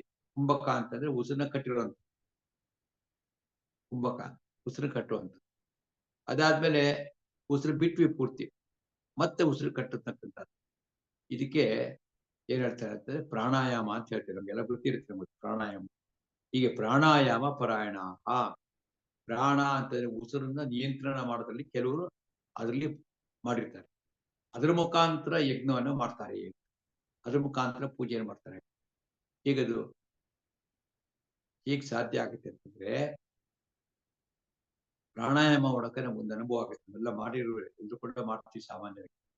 ನಾವು ನೆಟ್ಟು ಒಂದ್ ಕಡೆ ಕೂತ್ಕೋಬೇಕು, ಕೂತ್ಕೊಂಡ್ವಿ, ಶುದ್ಧವಾದ ಸ್ಥಳದಲ್ಲಿ ಕೂತ್ಕೊಂಡ್ವಿ, ಪದ್ಮಾಸನ ಕೂತ್ಕೊಂಡ್ವಿ, ಕೈನ ಮೂಗ್ಲು ಹಿಡ್ಕೊಂಡ್ವಿ, ಉಸಿರು ತಗೊಳ್ಬೇಕು, ಉಸಿರು ಬಿಡಬೇಕು, ಉಸಿರು ಕಟ್ಟಬೇಕು. ಕುಂಭಕನೇ ಸಾಮಾನ್ಯ ಪ್ರಾಣಾಯಾಮ ಅಂತ ಹೆಸರು. ಮಿಕ್ಕಿದ್ದು ಅದು ಪೂರಕ ಮತ್ತು ರೇಚಕ. ಉಸಿರು ಕಟ್ಟಿದ್ದಾಗ ಆ ಕ್ಷಣ ಅಷ್ಟೊತ್ತು ಕೂಡ ನಾವೇನ್ ಮಾಡ್ತಿರ್ತೀವಿ ಅಂತಂದ್ರೆ ಯಾವುದೇ ಬಾಹ್ಯ ಚಿಂತನೆಗಳು ಮಾಡಕ್ ಸಾಧ್ಯನೇ ಆಗಲ್ಲ. ಉಸಿರು ಕಟ್ಟಿದಾಗ ನೀವು ನಾಳೆ ಎಲ್ಲಿಗೆ ಹೋಗ್ಬೇಕು, ನಾಡಿದ್ದು ಎಲ್ಲಿಗೆ ಹೋಗ್ಬೇಕು, ಅದ್ ತರಬೇಕು, ಏನು ಯೋಚನೆ ಮಾಡೋಕ್ಕಲ್ಲ. ಅಥವಾ ಉಸಿರು ಬಿಟ್ಬಿಟ್ಟಾಗ ಮತ್ತೆ ಅಲ್ಲಿ ಕುಂಭಕ ಮಾಡೋದು. ಅದ್ ಮಾಡಿದಾಗ ಗಮನ ಎಲ್ಲ ಎಲ್ಲಿರ್ತದೆ, ಮುಂದೆ ಯಾವಾಗ ಉಸಿರು ತಗೊಳ್ತೀನಪ್ಪ ಅಂತಾನೆ ಗಮನ ಇರ್ತದೆ, ಬೇರೆ ಯಾವ ಗಮನನೂ ಬರೋಲ್ಲ. ಕೊನೆಯ ಪಕ್ಷ ಒಂದು 1/4 ಗಂಟೆ, 10 ನಿಮಿಷ, 15 ನಿಮಿಷ ಮಾಡೋ ಕೂಡ 10 ನಿಮಿಷ ನಮ್ಗೆ ಯಾವ ಟೆನ್ಷನ್ ಇರಲ್ಲ. ಯಾಕೆ ಗೊತ್ತಾ, ಗಮನ ಎಲ್ಲ ಅಲ್ಲೇ ಇರ್ತದೆ ಉಸಿರು ಮೇಲೆ. ಈ ರೀತಿ ಮಾಡ್ತಾ ಮಾಡ್ತಾ ಮನಸ್ಸನ್ನ ಏಕಾಗ್ರತೆ ಸಾಧಿಸ್ತೀವಿ. ಈ ರೀತಿ ಕೂಡ ಸಾಧನೆ ಮಾಡ್ತಾರೆ ಅಂತ. ಒಂದ್ ದಿವಸ ಇದು ಗಮನ ಇಟ್ಕೊಂಡು ಮಾಡಿ ನೋಡಿ ಗೊತ್ತಾಯ್ತು. ಉಸಿರು ಫುಲ್ ಬಿಟ್ಟಾಗ ಮೂಗು ಮುಚ್ಕೊಂಡಿರ್ತೀವಿ, ಉಸಿರು ಬಿಟ್ಬಿಟ್ಟಿರ್ತೀವಿ, ಉಸಿರು ತಗೊಳ್ಬೇಕು, ಶರೀರ ಒದ್ದಾಡ್ತಾ ಇದೆ. ಆ ಒದ್ದಾಡ್ತಾ ಇದ್ರು ಕೂಡ ನಮ್ ಗಮನ ಬೇರೆ ಕಡೆ ಇರುತ್ತೆ. ಅಂತ ಸಮಯದಲ್ಲಿ ಕೂಡ ದೇವಸ್ಥಾನ ಮಾಡ್ತಾ ಇದ್ರೆ ಎಷ್ಟು ದೇವರ ಹೆಸರು ನೋಡೋಣ ಅಂತ ಜಪ ಮಾಡ್ತಾ ಇರೋದು. ಆ ರೀತಿ ಮಾಡಿದ್ರೆ ಹಾಗೆ ಏಕಾಗ್ರತೆ ಬರುತ್ತೆ, ಜೊತೆಗೆ ಭಗವಂತ ಸ್ಮರಣೆ ಆಗುತ್ತೆ ಮತ್ತು ನಮ್ಮನ್ನು ನಾವು ನಿಯಂತ್ರಣ ಮಾಡೋದು ಬರ್ತದೆ. ಉಸಿರು ಮುಖಾಂತರವಾಗಿ ಇಡೀ ಶರೀರ ಪ್ರಾಣಶಕ್ತಿ ಅಲ್ವಾ, ಇಡೀ ಶರೀರಕ್ಕೆ ಬೇಕಾಗಿರ್ತಕ್ಕಂಥ ಪ್ರಾಣಶಕ್ತಿ. ಆದ್ರೆ ಅದು ನಮ್ಗೆ ಹೆಚ್ಚು ಡಿಟೇಲ್ ಆಗಿ ಕೇಳೋಕೆ ಸಮಯ ಇದೇ ಆಗಲ್ಲ. ಅಂದ್ರೆ ತುಂಬಾ ಪ್ರಾಣನೇ ಯಾರದು ಬಿದ್ದೋದ್ರೆ ತಕ್ಷಣ ಏನ್ ಮಾಡ್ತಾರೆ, ತಕ್ಷಣ ಬೀಸನ್ ಕಿತ್ಕೊಂಡು ಸಸ್ತ ಗಾಳಿ ಬೀಸ್ತಾರೆ, ಗಾಳಿ ಬೀಸ್ತಾರೆ. ಅಷ್ಟು ಇಂಪಾರ್ಟೆಂಟ್. ಅದನ್ನ ನಿಯಂತ್ರಣ ಮಾಡ್ತಕ್ಕಂಥ ಕಲಿತೀವಿ ಅಂತಂದ್ರೆ ಆಗ ನಮ್ಗೆ ಜ್ಞಾನ ಉಂಟಾಗತ್ತೆ ಅಂತ ನೋಡಿ. ಅಪಾನೆ ಜುಪ್ಪತಿ ಪ್ರಾಣಂ, ಅಪಾನೆ ಜುಪ್ಪತಿ ಹೋಮ. ಜುಪ್ಪತಿ ಕೂಡ ಇಲ್ಲಿ ಹೋಮ, ಅದು ಒಂದು ಹೋಮ ಇದ್ದಂಗೆ. ಕಲ್ಪನೆ ಮಾಡ್ಕೊಳ್ಬೇಕು, ಇದು ನಾವು ಹೋಮ ಮಾಡ್ತಾ ಇದ್ವಿ. ಅಪಾನೆ ಜುಪ್ಪತಿ ಪ್ರಾಣಂ, ಪ್ರಾಣೇ ಅಪಾನಂ ತಥಾ ಅಪರೆ. ಹಾಗೂ ಕೂಡ ಅಪರೆ ಇಲ್ಲಿ ಕೆಲವರು ಪ್ರಾಣ ಅಪಾನ ಗತಿ ರುದ್ವ, ಅದರ ಗತಿಯನ್ನ ರುದ್ವ ತಡೆ ಹಿಡಿಯಲು ಮಾಡಿ ಅಂದ್ರೆ ಕುಂಭಕ ಮಾಡ್ತಕ್ಕಂಥದ್ದು, ಉಸಿರು ಕಟ್ತಕ್ಕಂಥ ಪ್ರಾಣಾಯಾಮ ಪರಾಯಣ ಅದ್ರಲ್ಲಿ ತಲ್ಲೀನರಾಗಿರ್ತಾರೆ. ಈ ಮುಖಾಂತರವಾಗಿ ಕೂಡ ನಾವು ಭಗವಂತನಿಗೆ ಪಡ್ಕೊಳ್ಬಹುದು. ಲೋಕ ಹೇಳ್ತೀನಿ ನೋಡ್ಬೋದು. ಅಪಾನೆ ಜುಪ್ಪತಿ ಪ್ರಾಣಂ, ಪ್ರಾಣೇ ಪಾನಂ ತಥಾ ಪರೇ, ಪ್ರಾಣಾಪಾನ ಗತಿರುದ್ಧ್ವಾ ಪ್ರಾಣಾಯಾಮ ಪರಾಯಣಾಃ. 30ನೇ ಶ್ಲೋಕ. ಅಪರೇ ನಿಯತಾಹಾರಾಃ ಪ್ರಾಣಾನ್ ಪ್ರಾಣೇಷು ಜುಹ್ವತಿ, ಸರ್ವೇಪ್ಯೇತೆ ಯಜ್ಞವಿದಃ ಯಜ್ಞಕ್ಷಪಿತ ಕಲ್ಮಷಾಃ. ಜನ ಅಂದ್ರೆ ಜನ ಥಿಯರಿ, ಆದ್ರೆ ನಾವು ಮಾಡ್ತಾ ಇದ್ದಾಗ ನಮ್ಗೆ ಅನುಭವ ಆಗ್ತಾ ಹೋಗುತ್ತೆ. ಅನೇಕ ಸಂಗತಿಗಳು ವಿವರಣೆ ಕೊಟ್ಟು ಶಬ್ದಗಳ ಮುಖಾಂತರ ಹೇಳಕ್ಕಾಗಲ್ಲ. ಪ್ರತ್ಯಕ್ಷ ನಾವು ಮಾಡಬೇಕು, ಅನುಭವಿಸಬೇಕು, ಗೊತ್ತಾಗ್ತವಾದದ್ದ ಫಲ. ಅಪರೇ ನಿಯತ ಆಹಾರಾಹ, ಇನ್ನು ಕೆಲವರು ಅಪರೇ ನಿಯತ ಆಹಾರಾಹ, ಆಹಾರದ ನಿಯಂತ್ರಣವನ್ನು ಮಾಡ್ಕೊತಾರೆ. ಆಮೇಲೆ ಪ್ರಾಣಾನ್ ಪ್ರಾಣೇಶು ಜುಹ್ವತಿ, ಪ್ರಾಣ ಅಂದ್ರೆ ಉಸಿರನ್ನ ಪ್ರಾಣದಲ್ಲೇನೆ ಆ ಬಿಡುವ ಮುಖಾಂತರವಾಗಿ ಜುಹ್ವತಿ ಅಂದ್ರೆ ಯಜ್ಞ ಮಾಡ್ತಾರೆ, ಅರ್ಪಣೆಯನ್ನು ಮಾಡ್ತಾರೆ. ಸರ್ವೇಪಿ ಏತೆ, ಸರ್ವೇಪಿ ಎಲ್ಲವೂ ಕೂಡ, ಏತೆ ಈ ಎಲ್ಲವೂ ಕೂಡ, ಸರ್ವ ಅಪಿ ಸರ್ವೇಪಿ ಏತೆ ಏತೆ ಇವುಗಳು ಯಜ್ಞವಿಧ, ವಿತ್ತನ್ನು ತಿಳ್ಕೊಳ್ಳೋದು, ಯಜ್ಞವನ್ನು ಗೊತ್ತಿರತಕ್ಕಂಥವ್ರು ಯಜ್ಞ ಕ್ಷಪಿತ ಕಲ್ಮಷಾಹ, ಇದ್ರ ಮುಖಾಂತರವಾಗಿ ಕಲ್ಮಷ ಅಂತಂದ್ರೆ ಪಾಪಗಳನ್ನು ಹೊಳೆಯನ್ನ ತಿಳ್ಕೊಳ್ತಾರೆ ಯಜ್ಞದ ಮುಖಾಂತರವಾಗಿ. ಅಂದ್ರೆ ಉಪವಾಸ ಮಾಡ್ತಕ್ಕಂಥದ್ದು ಭಗವಂತನ ಪೂಜೆ, ಅದಕ್ಕೆ ಹೆಸರೇ ಉಪವಾಸ ಅಂತ. ನಿರಾಹಾರ ಆಗ್ಬೇಕು. ಉಪವಾಸ ಅಂತಂದ್ರೆ ಅನ್ನದ ಬದಲು ಅವಲಕ್ಕಿ ತಿಂತೀವಿ, ದೋಸೆ ತಿನ್ಬಿಡ್ತೀವಿ, ಇಡ್ಲಿ ತಿನ್ಬಿಡ್ತೀವಿ ಅಂತ ಉಪವಾಸ ಅಲ್ಲ. ಅದ್ ನೀವು ಅನ್ನ ತಿಂತಿಲ್ಲ ಅಷ್ಟೇ ಉಪವಾಸ. ಉಪವಾಸ ಅಂತಂದ್ರೆ ನಿರಾಹಾರ ಆಗ್ಬೇಕು ಪೂರ್ತಿ. ಅವಾಗ 1-2 ದಿವಸ, 3 ದಿವಸ, ಕೆಲವು 20 ದಿವಸ, 28 ದಿವಸ ಉಪವಾಸ ಮಾಡಿರೋರು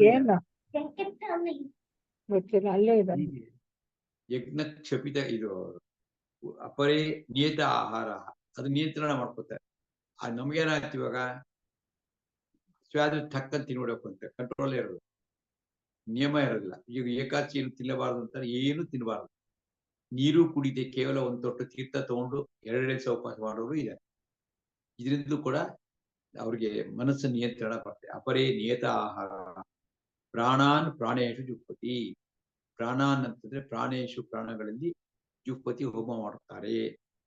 ಸರ್ವೇಪಿ ಏತೆ ಎಲ್ಲವೂ ಕೂಡ, ಈ ಎಲ್ಲವೂ ಕೂಡ ಸರ್ವೇಪಿ ಏತೆ ಯಜ್ಞವಿಧ, ಯಜ್ಞವಿಧರು ಅಂದ್ರೆ ಯಜ್ಞವನ್ನು ತಿಳ್ಕೊಂಡಿರ್ತಕ್ಕಂಥವ್ರು ಯಜ್ಞ ಕ್ಷಪಿತ ಕಲ್ಮಷಾಹ, ಈ ಮುಖಾಂತರ ಮಾಡ್ತಾ ಯಜ್ಞ ಕ್ಷಪಿತ ಕಲ್ಮಷಾಹ, ಯಜ್ಞಗಳಿಂದ ತಮ್ಮ ಪಾಪಗಳನ್ನ ದೋಷಗಳನ್ನ ಹೋಗಲಾಡಿಸುತ್ತಾರೆ. ಶ್ಲೋಕ ಓದ್ತೀನಿ ನೋಡಿ. ಅಪರೇ ನಿಯತಾಹಾರಾಹ ಪ್ರಾಣಾನ್ ಪ್ರಾಣೇಷು ಜುಹ್ವತಿ, ಸರ್ವೇಪ್ಯೇತೆ ಯಜ್ಞವಿದಃ ಯಜ್ಞ ಕ್ಷಪಿತ ಕಲ್ಮಷಾಹ.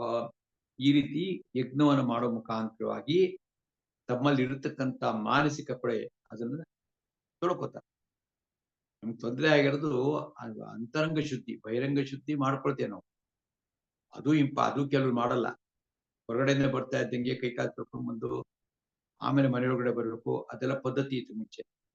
ಈಗೆಲ್ಲ ಮಾಡರ್ನ್ ಆಗ್ಬಿಟ್ಟಿದಾರಲ್ಲ, ಅದೆಲ್ಲ ಬಿಟ್ಬಿಟ್ರೆ ಮಾಡರ್ನ್. ಮನೆಗೆ ಬಂದ ತಕ್ಷಣ ಕೈಕಾಲು ತೊಳ್ಕೊಳ್ಬೇಕು, ಬಾಯಿ ಶುದ್ಧಿ ಇರ್ಬೇಕು, ಪ್ರತಿನಿತ್ಯ ಸ್ನಾನ ಮಾಡ್ಬೇಕು, ಸ್ನಾನ ಮಾಡಿ ತಿಂಡಿ ತಿನ್ಬೇಕು, ದೇವ್ರ ಪೂಜೆ ಮಾಡಿದ್ಮೇಲೆ ತಿಂಡಿ ತಿನ್ಬೇಕು. ಇದೆಲ್ಲ ಒಂದು ಕೆಲವು ಪದ್ಧತಿಗಳಿತ್ತು. ಇದೆಲ್ಲ ಮುಖಾಂತರ ಬಾಹ್ಯ ಶುದ್ಧಿ ಆಗುತ್ತೆ. ಅಂತಃಕರಣ ಶುದ್ಧಿ ಇದ್ರೆ ಮನಸ್ಸನ್ನು ಶುದ್ಧಿ ಮಾಡ್ಕೊಳ್ಳೋದು ಹೆಂಗೆ? ಯಾವ ಸೋಪ್ ಇದೆ ಅದಕ್ಕೆ? ನಾವೆಲ್ಲ ಒದ್ದಾಡೋದು ಯಾತಕ್ಕೋಸ್ಕರ ಅಂದ್ರೆ ನಮ್ಮ ಮನಸ್ಸು ಸರಿ ಇಲ್ದಿರ, ಮನಸ್ಸು ಕೊಳಕಾಗ್ಬಿಟ್ಟಿರುತ್ತೆ. ಇಲ್ಲಿ ಕೊಳೆ ಅಂತೂ ಬಹಳ ಬೇಗ ಅಂಟ್ಕೊಂಡ್ಬಿಡುತ್ತೆ. ಟಿವಿ, ಸಿನಿಮಾ, ಹೊರ ಜಗತ್ತಿನಲ್ಲಿ ಕೊಲೆ, ಸುಲಿಗೆ, ಎಲ್ಲಾ ತರ ಸಂಗತಿಗಳು ತಲೆ ಸುತ್ಕೊಂಡ್ಬಿಟ್ಟು ಒಂಥರ ಗಬ್ಬಿದೋಗಿರ್ತದೆ.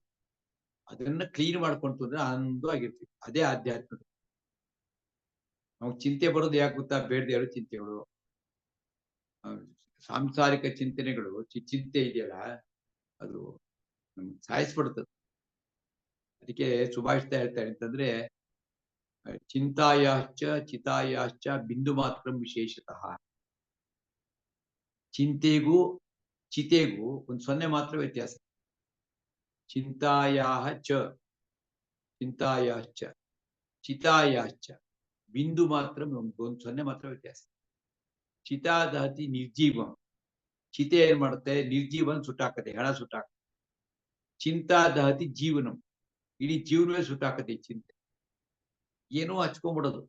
ನನ್ ಮಗ ಸರಿ ಇಲ್ಲ, ನನ್ ಮಗನ್ ಸಂಬಳ ಕಡಿಮೆ. ನೀವ್ ಎಷ್ಟು ಯೋಚನೆ ಮಾಡೋದು ನಿಮ್ ಮಗನ್ ಸಂಬಳ ಜಾಸ್ತಿ ಮಾಡಕ್ಕಾಗ್ತಾ? ಹಂಗಲ್ಲ, ಬೆಳಿಗ್ಗೆ ರಾತ್ರಿ ಅದೇ ಯೋಚನೆ ಮಾಡ್ತೀವಿ. ಅಥವಾ ನನ್ ಸೊಸೆ ಸರಿ ಇಲ್ಲ, ನಾ ಹೇಳ್ದಂಗೆ ಕೇಳಲ್ಲ, ಅದನ್ನೇ ಚಿಂತೆ ಮಾಡ್ತೀವಿ. ಅಥವಾ ಇನ್ಯಾರ್ದೋ ಒಬ್ರದ್ದು ದೂರದ ಸಂಬಂಧಿಕರ ಬಗ್ಗೆ ಅದ್ರ ಬಗ್ಗೆ ತಲೆಗೆ ಹಚ್ಕೊಂಡ್ಬಿಡೋದು. ರಾತ್ರಿ ಎಲ್ಲ ಯೋಚನೆ ಮಾಡ್ತೀವಿ. ಇದೆಲ್ಲ ಚಿಂತೆ. ಈ ತರದ್ದು ನೂರಾರು, ಒಂದೆರಡಲ್ಲ. ಟಿವಿಲಿ ಬರೋ ಸೀರಿಯಲ್ ಅದರ ಚಿಂತೆ ಏನಾಗ್ಬಿಡ್ತಾವಲ್ಲಿ, ರಾಮಾಚಾರಿ ಏನಾಗ್ಬಿಡುತ್ತೆ, ಲಕ್ಷ್ಮೀ ಬಾರಮ್ಮ, ಮನೆಯೊಂದು ನೂರಾರು ಸೀರಿಯಲ್ ಬರುತ್ತೆ. ಆ ಸೀರಿಯಲ್ ಯಾವ್ದೋ ತಲೆಗೆ ಹಚ್ಕೊಬಾರ್ದು. ಸೊ ಹಿಂಗಾಗಿ ಮೊದ್ಲೇ ಮೈಂಡ್ ಹೆಂಗೆ ಅಂದ್ರೆ ಇಮ್ಮಿಡಿಯೇಟ್, ಬಹಳ ಬೇಗ ಎಲ್ಲರೂ ಗ್ರಾಸ್ ಮಾಡೋದು. ಸಾವಿರಾರು ಬೇಡದೇ ಇರೋದು ಹಚ್ಕೊಂಡಿರೋದು. ಅವಾಗ ಮಲ್ಕೊಂಡ್ರೆ ನಿದ್ದೆ ಹೆಂಗ್ ಬರ್ತದೆ ಅವಾಗ? ದೇವ್ರ ಕಡೆ ಮನಸ್ಸು ಹೆಂಗ್ ಹೋಗುತ್ತೆ? ಅದಕ್ಕೋಸ್ಕರವೇ ಮನಸ್ಸನ್ನು ಶುದ್ಧಿ ಮಾಡ್ಕೊಳ್ಬೇಕು ಅಂತೇಳಿ ಇವೆಲ್ಲ ಬೇಕು. ಅದಕ್ಕೋಸ್ಕರ ಇದೆಲ್ಲ ವ್ರತದ ತರ ಮಾಡ್ಬೇಕು ಅಂತ ಹೇಳ್ತಾರೆ. ಅಪರೇ ನಿಯತ ಆಹಾರ ಪ್ರಾಣಾನ್ ಪ್ರಾಣೇಶು ಸರ್ವೇಪ್ಯೇತೆ ಯಜ್ಞವಿದಃ ಯಜ್ಞ ಕ್ಷಪಿತ ಕಲ್ಮಷಾಃ. 31ನೇ ಶ್ಲೋಕ. ಯಜ್ಞಶಿಷ್ಟಾಮೃತ ಭುಜೋ ಯಾಂತಿ ಬ್ರಹ್ಮ ಸನಾತನಂ ನಾಯಂ ಲೋಕೋಸ್ತಿ ಅಯಜ್ಞಸ್ಯ ಕುತೋ ಅನ್ಯಃ ಕುರುಸ್ತಮ. ಯಜ್ಞಶಿಷ್ಟಾಮೃತ ಭುಜೋ ಯಾಂತಿ ಬ್ರಹ್ಮ ಸನಾತನಂ ನಾಯಂ ಲೋಕೋಸ್ತಿ ಅಯಜ್ಞಸ್ಯ ಕುತೋನ್ಯಃ ಕುರುಸತ್ತಮ. ಈ ಕುರುಸತ್ತಮ ಅಂದ್ರೆ ಕುರುವಂಶದಲ್ಲಿ ಶ್ರೇಷ್ಠನಾದವನೇ. ಯಜ್ಞಶಿಷ್ಟ ಅಮೃತ ಭುಜ. ಯಜ್ಞಶಿಷ್ಟ ಅಂತಂದ್ರೆ ಯಜ್ಞ ಹೋಮ ಎಲ್ಲ ಮಾಡಿದಾಗ ನಾವೆಲ್ಲ ನೋಡಿರ್ಬೇಕು. ಅವ್ರೇನ್ ಮಾಡ್ತಾರೆ? ಯಜ್ಞ ಎಲ್ಲ ಮುಗಿದ ನಂತರ ಪೂರ್ಣಾಹುತಿ ಹಾಕಿ ಮಂಗಳಾರತಿಯನ್ನು ಮಾಡಿ ಎಲ್ಲರಿಗೂ ಮಂಗಳಾರತಿ ಕೊಟ್ಟಾದ ನಂತರ ಸ್ವಲ್ಪ ಹೊತ್ತು ಆದ್ಮೇಲೆ ಯಜ್ಞ ಏನು ಬೆಂಕಿ ಇರುತ್ತೆ ಅದೆಲ್ಲ ತಣ್ಣಗಾಗುತ್ತೆ. ತಣ್ಣಗಾದಾಗ ಇದ್ದಂತ ಬೂದಿಯನ್ನ ಅಥವಾ ಅದರಂತೆ ಒಂದು ವಿಳೆದೆಲೆ ಅಥವಾ ಮಾವಿನೆಲೆ ತಗೊಂಡು ಅದು ಸ್ವಲ್ಪ ತುಪ್ಪ ಹಚ್ಬಿಟ್ಟು ಅದನ್ನ ಬಳಕೊಂಡು ಅದನ್ನು ಎಲ್ಲಾ ಕಡೆ ಹಚ್ಕೊಳ್ಳಿ ಅಂತ ಕೊಡ್ತಾರೆ. ಅದು ಅವಶಿಷ್ಟ ಭಾಗ ಅಂತ ಕರೀತಾರೆ. ಅದಾದ್ಮೇಲೆ ಪೂಜೆ ಎಲ್ಲ ಮುಗಿದ್ಮೇಲೆ ಉಳ್ಕೊಂಡಂತದ್ದು ಏನಿದೆ ಅದನ್ನ ಎಲ್ರಿಗೂ ಪ್ರಸಾದ ತಗೋತಾರೆ. ಇದು ಯಜ್ಞ ಮಾಡ್ಬೇಕಾಗಿ ಬಂದ್ರೆ ಆಗುತ್ತೆ. ದೇವ್ರ ನೈವೇದ್ಯವನ್ನು ಮಾಡಿ ಯಜ್ಞಕ್ಕೆ ಅರ್ಪಣೆಯನ್ನು ಮಾಡಿ ಉಳ್ಕೊಂಡಂತ ಅದು ಅಂತ. ಯಜ್ಞಶಿಷ್ಟ ಅದು ಅಮೃತ ಇದ್ದಂಗೆ. ಭುಜ ಭುಜಿಸುತ್ತಾರೆ ಅಂದ್ರೆ ಇದು ಶಬ್ದಾರ್ಥ. ಅರ್ಥ ಏನು ಅಂತಂದ್ರೆ, ನಾವು ಭಗವಂತನಿಗೆ ಅರ್ಪಣೆಯನ್ನು ಮಾಡಿದ್ರೆ ಏನು ತಗೊಳ್ಳೇಬಾರ್ದು. ಏನ್ ಮಾಡೋದು ಕೃಷ್ಣಾರ್ಪಣ ಅಂತ ಇರ್ಬೇಕು. ಅದಾದ ನಂತರ ಭಗವಂತನ ಪೂಜೆ ಮಾಡಿ ಭಗವಂತನಿಗೆ ಅರ್ಪಣೆ ಮಾಡಿ ಮಿಕ್ಕಿ ಹೋಗ್ಬೇಕು ಅಂತಂದ್ರೆ ಅತಿಥಿ ಅಭ್ಯಾಗತರನ್ನು ನೋಡಿ ಬಹಳ ಒಂದಾನೊಂದು ಕಾಲದಲ್ಲಿ ಒಂದು 50-60 ವರ್ಷ ಕೆಳಗೆ ನೆನಪಿದೆ ಹೆಂಗಿರ್ತಿತ್ತು ಅಂತ. ತಕ್ಷಣ ಯಾರು ಊಟ ಮಾಡ್ತಿರಲ್ಲ, ಬಸ್ ಸ್ಟ್ಯಾಂಡ್ ಕಾಯ್ತಿರೋರು. ನಮ್ದು ಯಾವ್ದೊಂದು ಹಳ್ಳಿ, ನಮ್ಮ ಹಳ್ಳಿಗೆ ಒಂದು ಬಸ್ ಬರುತ್ತೆ. ಒಂದು 10:30-11 ಗಂಟೆ ಒಂದು ಬಸ್ ಬರುತ್ತೆ. ಆ ಬಸ್ಸಿಂದ ಇಳಿದಂತ ಅವರು ಯಾರಾದ್ರೂ ಏನೋ ಕೆಲ್ಸಕ್ಕೆ ಬಂದಿರೋರು ದಯವಿಟ್ಟು ನಮ್ಮ ಮನೆಗೆ ಬಂದಿದ್ದು ಊಟ ಕರ್ಕೊಂಡು ಊಟ ಮಾಡಿಸ್ಬಿಟ್ಟು ಅದಾದ್ಮೇಲೆ ಇವ್ರು ಊಟ ಮಾಡೋದು. ಅಥವಾ ಅವ್ರಿಗೆ ಬಡಿಸಿ ಊಟ ಅಂದ್ರೆ ಅತಿಥಿಗಳು ಇರಲೇಬೇಕು ದಿನಾಗ್ಲೂ ಅಂತಕ್ಕಂಥ ನಿಯಮ ಇದೆ. ಅಂದ್ರೆ ಅದು ಯಜ್ಞ, ಅದು ಒಂದು ಪೂಜೆ, ಅತಿಥಿಯ ಪೂಜೆ, ಅತಿಥಿಗಳ ಪೂಜೆ ಮಾಡಬೇಕು. ಇನ್ನು ಕೆಲವರು ಈ ತರ ಮಾಡಿ ಆಮೇಲೆ ಉಳ್ಕೊಂಡಂತ ಒಂದ್ ಸ್ವಲ್ಪ ತಗೊಂಡೋಗಿ ಪಶು ಪಕ್ಷಿಗಳಿಗೆ ಹಾಕಿ, ಹಸುಗೆ ಹಾಕಿ, ಪ್ರಾಣಿಗಳಿಗೂ ಕೊಟ್ಟು ಆಮೇಲೆ ಅವ್ರು ಊಟ ಮಾಡೋದು. ಇದು ಅವಶಿಷ್ಟ ಭಾಗ ಅಂತ. ಯಜ್ಞ ಅಂದ್ರೆ ಅದೇ ಪೂಜೆ. ಈ ರೀತಿ ಪೂಜೆ ಮಾಡೋದು. ಯಜ್ಞಶಿಷ್ಟ ಅದನ್ನ ಯಾರು ತಿಂತಾರೋ ಅದು ಅಮೃತ ಇದ್ದಂಗೆ. ಈ ರೀತಿ ಮಾಡಿದ್ರೆ ಯಾಂತಿ ಬ್ರಹ್ಮ ಸನಾತನಂ. ಆವಾಗ ಸನಾತನ ಅಂತ ಬ್ರಹ್ಮನನ್ನು ಯಾಂತಿ ಪಡೆಯುತ್ತಾರೆ. ಯಾವಾಗ್ಲೂ ಸನಾತನ ಅಂದ್ರೆ ಸದಾತನ ಅಂತ ಯಾವಾಗ್ಲೂ ಇರ್ತಕ್ಕಂಥ ಭಗವಂತನ ಪಡೆಯುತ್ತ ದಾರಿ. ಅದೇನಾಗಿದೆ ಇವತ್ತು ಎಲ್ಲ ಅಭ್ಯಾಸಗಳು ತಪ್ಪೋಗಿ ಸ್ವಲ್ಪ ಉಳ್ಕೊಂಡಿದೆ. ಏನು ಅಂತಂದ್ರೆ ಉದಾಹರಣೆಗೆ ನಾವು ನಮ್ಮ ಮನೆಗೆ ಹೊಸದಾಗಿ ಕಾರ್ ತಂದ್ರೆ ಏನ್ ಮಾಡ್ತೀವಿ ಅದಕ್ಕೆ? ತಕ್ಷಣ ಅದಕ್ಕೆ ಅವರಿಗೆ ದೇವಸ್ಥಾನಕ್ಕೆ ಹೋಗಿ ಪೂಜೆ ಮಾಡಿಸ್ಕೊಂಡ್ ಬರ್ತೀವಿ. ಆಮೇಲೆ ನಾವು ಉಪಯೋಗಿಸ್ತೀವಿ. ಅಂದ್ರೆ ಪೂಜೆ ಮಾಡಿಸ್ಕೊಂಡ್ರೆ ಭಗವಂತನಿಗೆ ಕೊಟ್ಟಿವಿ ಅಂತ ಅರ್ಥ. ಇನ್ನೂ ಹಳೆ ನಮ್ಮ ಕಾಲದಲ್ಲಿ ಶರ್ಟು, ಪ್ಯಾಂಟು, ಬಟ್ಟೆ ಅಂತ ಸೀರೆ ತಂದ್ರೆ ಅದ ಅರಿಶಿನ ಕುಂಕುಮ ಹಚ್ಚಿ ದೇವ್ರ ಮುಂದೆ ಇಟ್ಬಿಟ್ಟು ಪೂಜೆ ಮಾಡಿ ಆಮೇಲೆ ಅದನ್ನ ಬಳಸೋದು. ಯಾವುದೇ ಪದಾರ್ಥ ಬಹಳ ಹೇಳ್ತಾ ಇರೋದು 50 ವರ್ಷದ ಮನೆಗೆ ಒಂದು ಕುರ್ಚಿ ತಗೊಂಡು, ಕುರ್ಚಿ ಇರಲ್ಲ, ಬಂದವ್ರ ಚಾಪೆ ಹಾಕು ಜಂಪಾನ ಹಾಕು ಮಾಡ್ತಾರೆ. ಒಂದು ಕುರ್ಚಿ ತಗೊಂಡ್ವಿ. ಕುರ್ಚಿ ತಂದು ಯಾರು ಕೂತ್ಕೊಂಡು ಬಿಡ್ಲಿಲ್ಲ ನಮ್ಮಲ್ಲಿ. ನಮ್ಮಪ್ಪ ಆ ಕುರ್ಚಿ ಮೇಲೆ ನರಸಿಂಹದೇವ್ರ ಫೋಟೋ ಇಟ್ಬಿಟ್ಟು ಪೂಜೆ ಮಾಡಿ ಮಂಗಾತ್ ಮಾಡ್ಬಿಟ್ಟು ಆಮೇಲೆ ದೊಡ್ಡವ್ರು ಪಟ್ಟು ಕೂತ್ಬಿಟ್ಟು ಆಮೇಲೆ ಒಂದೂವರೆ ಕುರ್ಚಿ ಇತ್ತು ಅಷ್ಟೇ ಮನೆ. ಅಂದ್ರೆ ಏನು ಸಿಕ್ಕಿದ್ರು ಕೂಡ ಭಗವಂತನಿಗೆ ಅರ್ಪಣೆ ಮಾಡಿ ತಗೊಳ್ಬೇಕು. ಅದು ಯಜ್ಞ ಅಂತ ಕಳ್ಸ್ಕೊಳ್ಬೇಕು. ಯಜ್ಞ ಶಿಷ್ಟ ಅಮೃತ ಭುಜ. ಆಮೇಲೆ ಅದನ್ನು ಉಪಯೋಗಿಸ್ಬೇಕು. ಯಾಂತಿ ಬ್ರಹ್ಮ ಸನಾತನ. ಯಾಂತಿ ಎಂದು ಹೊಂದುತ್ತಾರೆ. ನಾಯಂ ಲೋಕೋಸ್ತಿ ಅಂದ್ರೆ ನಾ ಅಯಂ ಲೋಕಃ ಅಸ್ತಿ. ಅಯಜ್ಞಸ್ಯ. ಅಯಜ್ಞ ಅಂತಂದ್ರೆ ಈ ರೀತಿ ಮಾಡದೇ ಇರತಕ್ಕಂಥವ್ರು, ಭಗವಂತನಿಗೆ ಅರ್ಪಣೆಯನ್ನ ಮಾಡದೆ, ಸಮಾಜಕ್ಕೆ ಕೊಡದೆ, ದೇಶಕ್ಕೆ ಏನು ಕೊಡದೆ, ಎಲ್ಲ ನನಗೇ ಬೇಕು ಅಂತ ತಿರುಗ್ತಾರ್ಗೆ ಏನ್ ಅನ್ಸುತ್ತಾರೆ ಅಂದ್ರೆ ಅಯಜ್ಞ ಅಂತ. ಅಯೋಗ್ಯ ಅಲ್ಲ, ಅಯಜ್ಞ ಅಂತ ಅವನಿಗೆ ನಾ ಅಯಂ ಲೋಕಃ ಅಸ್ತಿ. ಅವನು ಈ ಲೋಕದಲ್ಲೂ ಸುಖ ಇರಲ್ಲ. ಕುತೋ ಅನ್ಯ. ಇನ್ನು ಬೇರೆ ಲೋಕದಲ್ಲಿ ಸುಖ ಎಲ್ಲೂ ಸುಖ ಇರೋದು. ಕುತಃ ಅನ್ಯ. ಹೇ ಕುರುಸುತ್ತಮ, ಇನ್ನು ಕೇಳಿ ನೀವು.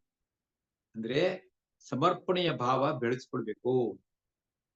4 ಜನಕ್ಕೆ ಕೊಟ್ಟು ತಿನ್ನತಕ್ಕಂಥದ್ದು, ಕೊಟ್ಟು ಅನುಭವಿಸ್ತಕ್ಕಂಥದ್ದು ಮಾಡೋದು. ಇದಕ್ಕೆ ಯಜ್ಞ ಅಂತ ಕರೀತಾರೆ. ನೋಡಿ, ಯಜ್ಞದ ಅರ್ಥ ಎಷ್ಟು ವಿಶಾಲವಾದ ಅರ್ಥ ನಮ್ಗೆ ಈಗ ಅರ್ಥವಾಯಿತು. ಯಜ್ಞಶಿಷ್ಟ ಅಮೃತ ಭುಜ. ಯಜ್ಞ ಮಾಡಿದ ನಂತರ ಉಳ್ಕೊಂಡದ್ದು ಅಮೃತ. ಅದು ತಗೊಂಡ್ರೆ ಯಾಂತಿ ಬ್ರಹ್ಮ ಸನಾತನ. ನಾಯಂ ಲೋಕೋಸ್ತಿ ಅಯಜ್ಞಸ್ಯ ಕುತಃ ಅನ್ಯ ಕುರುತ. ಅಯಜ್ಞ ಅಂತ ಯಜ್ಞ ಮಾಡದೇ ಇರತಕ್ಕಂಥ ಅವನಿಗೆ ಇನ್ನೇನ್ ಸಿಗುತ್ತೆ? ಅವ್ನು ಏನು ಸಿಗೋದು? ಇಲ್ಲೂ ಸುಖ ಇರಲ್ಲ, ಎಲ್ಲೂ ಸುಖ ಇರಲ್ಲ. ಅವನು ಕೊಡೋದ್ರಲ್ಲಿ ಒಂದು ಆನಂದ ಇದೆ. ಹೀಗೆ ಏವಂ ಬಹುವಿಧ ಯಜ್ಞ ವಿದತಾ ಬ್ರಹ್ಮಣೋ ಮುಖೇ ಕರ್ಮಜಾನ್ ವಿದ್ಯಿತಾನ್ ಸರ್ವೇಶು ಜ್ಞಾತ್ವಾ ವಿಮೋಕ್ಷಸೆ. ನೋಡಪ್ಪ, ಈ ರೀತಿ ಏವಂ ಬಹುವಿಧ ಯಜ್ಞ, ಈ ರೀತಿಯಾಗಿ ಅನೇಕ ವಿಧವಾದ ಯಜ್ಞಗಳಿವೆ. ನಾವು ಸುಸಂಸ್ಕೃತರಾಗಿ ಇರೋದಕ್ಕೆ ಇದೆಲ್ಲ ಬೇಕು. ಅನೇಕ ರೀತಿಯಾದ ಯಜ್ಞಗಳಿದೆ. ನಿಧಾನಕ್ಕೆ ಇದನ್ನು ನೀವು ಆಲೋಚನೆ ಮಾಡಿ ಜೀವನದಲ್ಲಿ ರೂಢಿಸ್ಕೊಳ್ಬೇಕು. ಯಜ್ಞ ಬ್ರಹ್ಮಣಃ ಮುಖೇ ವಿತತಾಃ. ಭಗವಂತನಲ್ಲಿ ಇದು ವಿಸ್ತಾರವಾಗಿ ಭಗವಂತನ ವಿಚಾರವಾಗಿ ಹೇಳಲ್ಪಟ್ಟಿದೆ. ಕರ್ಮಜಾನ್ ವಿದ್ಯಿತಾನ್ ಸರ್ವಾನೇವಂ ಜ್ಞಾತ್ವಾ ವಿಮೋಕ್ಷಸೆ. ಕರ್ಮಜಾನ್, ಈ ರೀತಿಯ ಮಾಡಿದಂತಹ ಕರ್ಮಗಳು. ಕರ್ಮಜಾನ್ ತಾನ್ ಸರ್ವಾನ್ ಕರ್ಮಜಾನ್. ತಾನ್ ಅಂದ್ರೆ ಆ ಅಂತ. ಆ ಎಲ್ಲ ಕರ್ಮದಿಂದ ಹುಟ್ಟಿದಂತಹದ್ದು. ಅಂದ್ರೆ ಕಾಯಕ, ವಾಚಕ, ಮಾನಸಿಕ. ಕಾಯ, ವಾಚ, ಮನಸ ಇದೆಲ್ಲ ಕೂಡ ಅದರಿಂದ ನಾವು ಮಾಡ್ತಕ್ಕಂಥ ಕರ್ಮಗಳಿಂದ ಹುಟ್ಟತಕ್ಕಂಥದ್ದು. ಇದು ಅದನ್ನ ಅನೇಕ ರೀತಿಯಂಥದ್ದು ಇದೆ ಅಂತ ತಿಳ್ಕೊ. ಏವಂ ಜ್ಞಾತ್ವ, ಈ ರೀತಿಯಾಗಿ ತಿಳ್ಕೊಂಡು ಯಜ್ಞಗಳಿಂದ ಮಾಡಿಸುವಂತಂದ್ರೆ ವಿಮೋಕ್ಷಸೆ, ಮುಕ್ತಿಯನ್ನು ಪಡೆಯುತ್ತೀಯೇ. ಏನು ಮುಕ್ತಿ ಪಡೆಯೋದು ಅಂದ್ರೆ ಜೀವನದಲ್ಲಿ ಎಲ್ಲ ಇದೆ, ಅದು ಸುಖವಾಗಿಲ್ಲ. ನಾವು ಎಲ್ಲ ಇದೆ, ಸುಖವಾಗಿಲ್ಲ. ಯಾಕೆ ಅಂದ್ರೆ ಯಜ್ಞವೇ ಮಾಡಲ್ಲ. ಯಜ್ಞ ಮಾಡಕ್ ಶುರು ಮಾಡಿದ್ರೆ ಏನು ಎಷ್ಟು ಅಲ್ಪ ಇದ್ರೂ ಕೂಡ ಪರವಾಗಿಲ್ಲ, ನಾವು ಸುಖವಾಗಿರ್ತೀವಿ. ಅದಕ್ಕೋಸ್ಕರ ಸರಿಯಾಗಿ ನಾವು ತಿಳ್ಕೊಳ್ತು ಅಂತಂದ್ರೆ ಆಗ ವಿಮೋಕ್ಷಸೆ ಅಂತಂದ್ರೆ ದುಃಖದಿಂದ ಮುಕ್ತಿಯನ್ನು ಪಡಿತೀವಿ ಅಂತ ತಿಳ್ಕೊಳ್ಳೋಣ. ಮೋಕ್ಷ ಅಂತ ತುಂಬಾ ದೊಡ್ಡ ಸಬ್ಜೆಕ್ಟ್ ಅದು. ಅನೇಕ ತರ ಮೋಕ್ಷಗಳಿದೆ. ಸೊ ನಮ್ಮ ಮಟ್ಟಿಗೆ, ಸಾಮಾನ್ಯ ಜನರ ಮಟ್ಟಿಗೆ ಮೋಕ್ಷ ಅಂತಂದ್ರೇನು? ಚಿಂತೆಗಳಿಂದ ದೂರ ಏನು ಚಿಂತೆ ಇರಬಾರ್ದು. ಪ್ರತಿನಿತ್ಯ ಆರಾಮಿರ್ಬೇಕು. ಇದು ದುಃಖಗಳಿಂದ ಮುಕ್ತಿ. ಅದು ಸಾಧ್ಯ ಆಗುತ್ತೆ. ಯಾವಾಗ ಈ ರೀತಿ ನಡ್ಕೊಂಡ್ರೆ ಸಾಧ್ಯ ಆಗುತ್ತೆ ಅಂತ. ಅದನ್ನೇ ಹೇಳಿದೆ. ಅಂದ್ರೆ ಏವಂ ಬಹುವಿಧ ಯಜ್ಞ ವಿತತೋ ಬ್ರಹ್ಮಣೋ ಮುಖೇ ಕರ್ಮಜಾನ್ ವಿದ್ಧಿ ತಾನ್ ಸರ್ವಾನ್ ಏವಂ ಜ್ಞಾತ್ವಾ ಕಾಯ ವಾಚ ಮನಸ್ಸ ಅಂತಿದೆ. ಕಾಯ ಅಂದ್ರೆ ಶರೀರ, ವಾಚ ಅಂದ್ರೆ ಮಾತು, ಮನಸ್ಸ ಅಂದ್ರೆ ಮನಸ್ಸು. ಈ ಮೂರನ್ನು ಕೂಡ ನಾವು ಸರಿಯಾಗಿ ಬಳಕೆ ಮಾಡ್ಕೋಬೇಕು. ಶರೀರ ಇದೆ ಅಂತ ಅನ್ಕೊಂಡು ಅಹಂಕಾರ ಪಡ್ತಕ್ಕಂಥದ್ದಲ್ಲ. ಗುರು ಹಿರಿಯರ ಮುಂದೆ ಭಗವಂತ ನಮ್ಗೆ ತಲೆಬಾಗಿಸ್ತಕ್ಕಂಥದ್ದು ಕಲಿಯೋದು. ಇದಕ್ಕೆ ಕಾಯಕ ತಪಸ್ಸು ಅಂತಾರೆ. ನಮಗಿಂತ ಹಿರಿಯರು, ಗುರುಗಳು, ಜ್ಞಾನಿಗಳು ಸಿಕ್ಕಿದ್ರು. ಅವ್ರಿಗೆ ನಾವು ಸರೆಂಡರ್ ಆಗಬೇಕು. ಪ್ರಪತ್ತಿ ಆಗ ಏನಾಗುತ್ತೆ ಅಂತಂದ್ರೆ ಕಾಯಕ ತಪಸ್ಸು ಅಂತ. ಮತ್ತೆ ಬೇರೆಯವ್ರಿಗೋಸ್ಕರ, ಇತರರಿಗಾಗಿ ಶರೀರ ಸವಿಬೇಕು. ಅದಕ್ಕೆ ಕಾಯಕ ತಪಸ್ಸು ಅಂತ. 10 ಜನಕ್ಕೆ ಉಪಕಾರ ಮಾಡತಕ್ಕಂಥ ಶರೀರ ಆಗುತ್ತೆ. ಅದಕ್ಕೆ ಅಥವಾ ತಂದೆ ತಾಯಿಗಳ ಸೇವೆ ಮಾಡಬೇಕು. ಇದೆಲ್ಲ ಕಾಯಕ ತಪಸ್ಸು. ವಾಚಿಕ ತಪಸ್ಸು ಅಂತಿದೆ. ವಿಸ್ತಾರವಾಗಿ 17ನೇ ಅಧ್ಯಾಯದಲ್ಲಿ ಬರುತ್ತೆ. ಏನಂತಂದ್ರೆ ಮಾತು ಮೃದುವಾಗಿರ್ಬೇಕು, ಸಿಡುಕಬಾರ್ದು, ಕೋಪಿಸ್ಕೊಳ್ಬಾರ್ದು, ರಪರಪ ಅಂತ ಮಾತಾಡಬಾರ್ದು. ಮಾತು ಇದೆ. ಆ ಮಾತು ಎಷ್ಟು ಸುಂದರವಾಗಿರುತ್ತೆ. ಮಾತಾಡಿದ್ರೆ ಕೇಳ್ತಾ ಇರೋಣಪ್ಪ ಅನಿಸ್ಬೇಕು. ಹಾಗೆ ಮಾತಾಡ್ಬೇಕು. ಮಾತಾಡ್ತಿದ್ರೆ ಆಯ್ತು. ನಾಲ್ಗೆ ಇದೆ ಅಂತ ಅದಕ್ಕೆ ಮೂಳೆನೂ ಇಲ್ಲ. ಅದಕ್ಕೆ ಬಾಯಿಗೆ ಬಂದೇ ಮಾತಾಡ್ಬೇಕು. ಏನ್ ಮಾಡ್ಬೇಕು? ಅದಕ್ಕೆ ಮಾತಾಡೋಕ್ ಮುಂಚೆ ಈ ವಿಷಯ ಮಾತಾಡಲ ಬೇಡವೆ ಅಂತ ನಮ್ಮನ್ನ ಕೇಳ್ಕೋಬೇಕು. ಆಗ ಅಂತರಂಗ ಹೇಳುತ್ತೆ, ಈ ವಿಷಯ ಯಾಕೆ ಮಾತಾಡ್ತೆ, ಬೇಡ ಬಿಡು, ಸುಮ್ಮನೆ ಆಗ, ಏನೂ ಆಗಲ್ಲ ಅದರಿಂದ. ಹೀಗೆ ಅದು ವಾಚಿಕ ತಪಸ್ಸು. ಮನಸ್ಸು ಮಾನಸಿಕ ತಪಸ್ಸು ಅಂದ್ರೆ ಅಂತಂದ್ರೆ ಮನಸ್ಸಿನಲ್ಲಿ ದುರ್ವಿಚಾರಗಳು ಬರದೇ ಇರ್ತಾರೆ ನೋಡ್ಕೊಳ್ಳಿ. ಕೆಟ್ಟ ವಿಚಾರಗಳು ಬರಬಾರ್ದು. ಅದು ಮಾನಸಿಕ ತಪಸ್ಸು. ಸದ್ವಿಚಾರಗಳನ್ನೇ ಯೋಚನೆ ಮಾಡ್ತಾರೆ. ಈ ರೀತಿ ಯಾರು ಮಾಡ್ತಾರೋ ಅಂತ ಅವರು ಮುಕ್ತಿಯನ್ನು ಪಡೆಯುತ್ತಾರೆ ಅಂತಂದ್ರೆ, ಮುಕ್ತಿನೂ ಹೌದು, ಜನನ ಮರಣಗಳಿಂದ ಮುಕ್ತಿನೂ ಹೌದು. ಆದ್ರೆ ಅದಿನ್ನೂ ತುಂಬಾ ದೂರ ಉಳ್ಕೊಂಡಿರ್ತಕ್ಕಂಥ ಈ ಬದುಕಿನಲ್ಲಿ, ಈ ಜೀವನದಲ್ಲಿ, ಈ ಜನ್ಮದಲ್ಲಿ ನಾವು ಸಂತೋಷವಾಗಿರ್ಬೇಕಾದ್ರೆ ಹೇಗಿರ್ಬೇಕು ಅಂದ್ರೆ, ಹೀಗಿದ್ರೆ ಆವಾಗ ನಾವು ದುಃಖಗಳಿಂದ, ಟೆನ್ಷನ್ಗಳಿಂದ ಮುಕ್ತಿ ಆಗ್ತೇವೆ ಅಂತ ಅರ್ಥ. ಶ್ಲೋಕ ಓದ್ತೀನಿ. ಏವಂ ಬಹುವಿಧ ಯಜ್ಞಾಂ ವಿತತ ಬ್ರಹ್ಮಣೋ ಮುಖೇ ಕರ್ಮಜಾನ್ ವಿದ್ಯಿತಾನ್ ಸರ್ವಾನ್ ಏವಂ ಜ್ಞಾತ್ವಾ ವಿಮೋಕ್ಷಸೇ. 33ನೇ ಶ್ಲೋಕ. ಶ್ರೇಯಾನ್ ದ್ರವ್ಯಮಯಾದ್ ಯಜ್ಞಾತ್ ಜ್ಞಾನ ಯಜ್ಞ ಪರಂತಪ ಸರ್ವಂ ಕರ್ಮಾಖಿಲಂ ಪಾರ್ಥ ಜ್ಞಾನೇ ಪರಿಸಮಾಪ್ಯತೆ. ತುಂಬಾ ಪ್ರಮುಖವಾಗಿ ಇಂಪಾರ್ಟೆಂಟ್ ಶ್ಲೋಕ ಇದು. ಶ್ರೇಯಾನ್ ದ್ರವ್ಯಮಯಾತ್ ಯಜ್ಞಾತ್ ಜ್ಞಾನಯಜ್ಞ ಪರಂತಪ. ಏ ಪರಂತಪ. ಪರಂತಪ ಅಂತಂದ್ರೆ ಪರ ಶತ್ರುಗಳನ್ನ ತಪ ಸುಟ್ಟಾಕ್ತಕ್ಕಂಥವನೇ ಒಂದು. ಇನ್ನೊಂದು ಪರಂ ಅಂತಂದ್ರೆ ಶ್ರೇಷ್ಠವಾದಂತ ಭಗವಂತ, ಪರಮಾತ್ಮ, ಪರಂ. ತಪ ಅಂದ್ರೆ ಅವನನ್ನ ಕುರಿತು ಜ್ಞಾನ ಸಂಪಾದನೆ ಮಾಡ್ತಕ್ಕಂಥದ್ದು ಅಥವಾ ಅವನ ಪೂಜೆ ಮಾಡ್ತಕ್ಕಂಥದ್ದು ಅವರಿಗೆ ಪರಂತಪ ಅಂತ.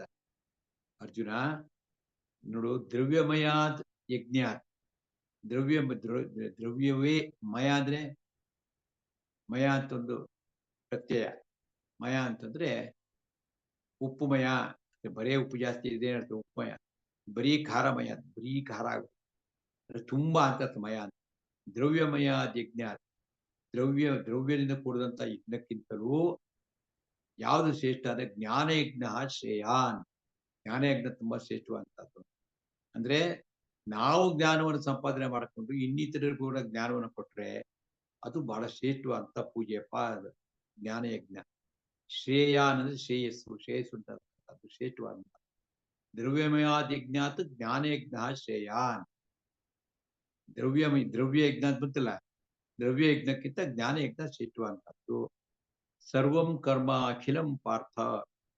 ಸರ್ವಂ ಕರ್ಮ ಅಖಿಲಂ. ಅಖಿಲ ಅಂದ್ರೇನು? ಅಖಿಲ ಅಂದ್ರೆ ಬಿಡ್ಬಿಡಿ, ಅಖಿಲ ಅಂದ್ರೆ ಎಲ್ಲೂ, ಸಮಸ್ತ ಕರ್ಮಗಳು ಕೂಡ. ಸರ್ವಂ ಕರ್ಮ ಅಖಿಲಂ ಅಂತಂದ್ರೆ ಅಖಿಲಂ ಸರ್ವಂ ಕರ್ಮ, ಎಲ್ಲಾ ಕರ್ಮಗಳು ಕೂಡ.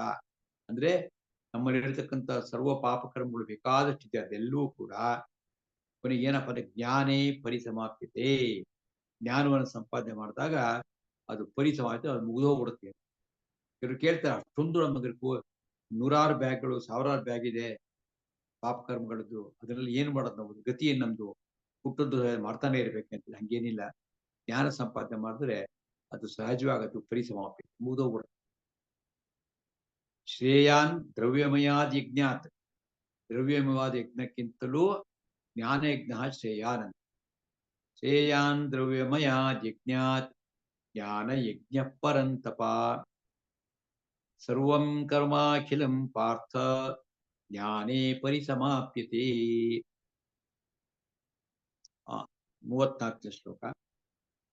ತದ್ವಿದ್ಧಿ ಪ್ರಣಿಪಾತೇನ ಪರಿಪ್ರಶ್ನೇನ ಸೇವಯಾ ಉಪದೇಕ್ಷ್ಯಂತಿ ತೇ ಜ್ಞಾನಂ ಜ್ಞಾನಿನಃ ತತ್ವದರ್ಶಿನಃ.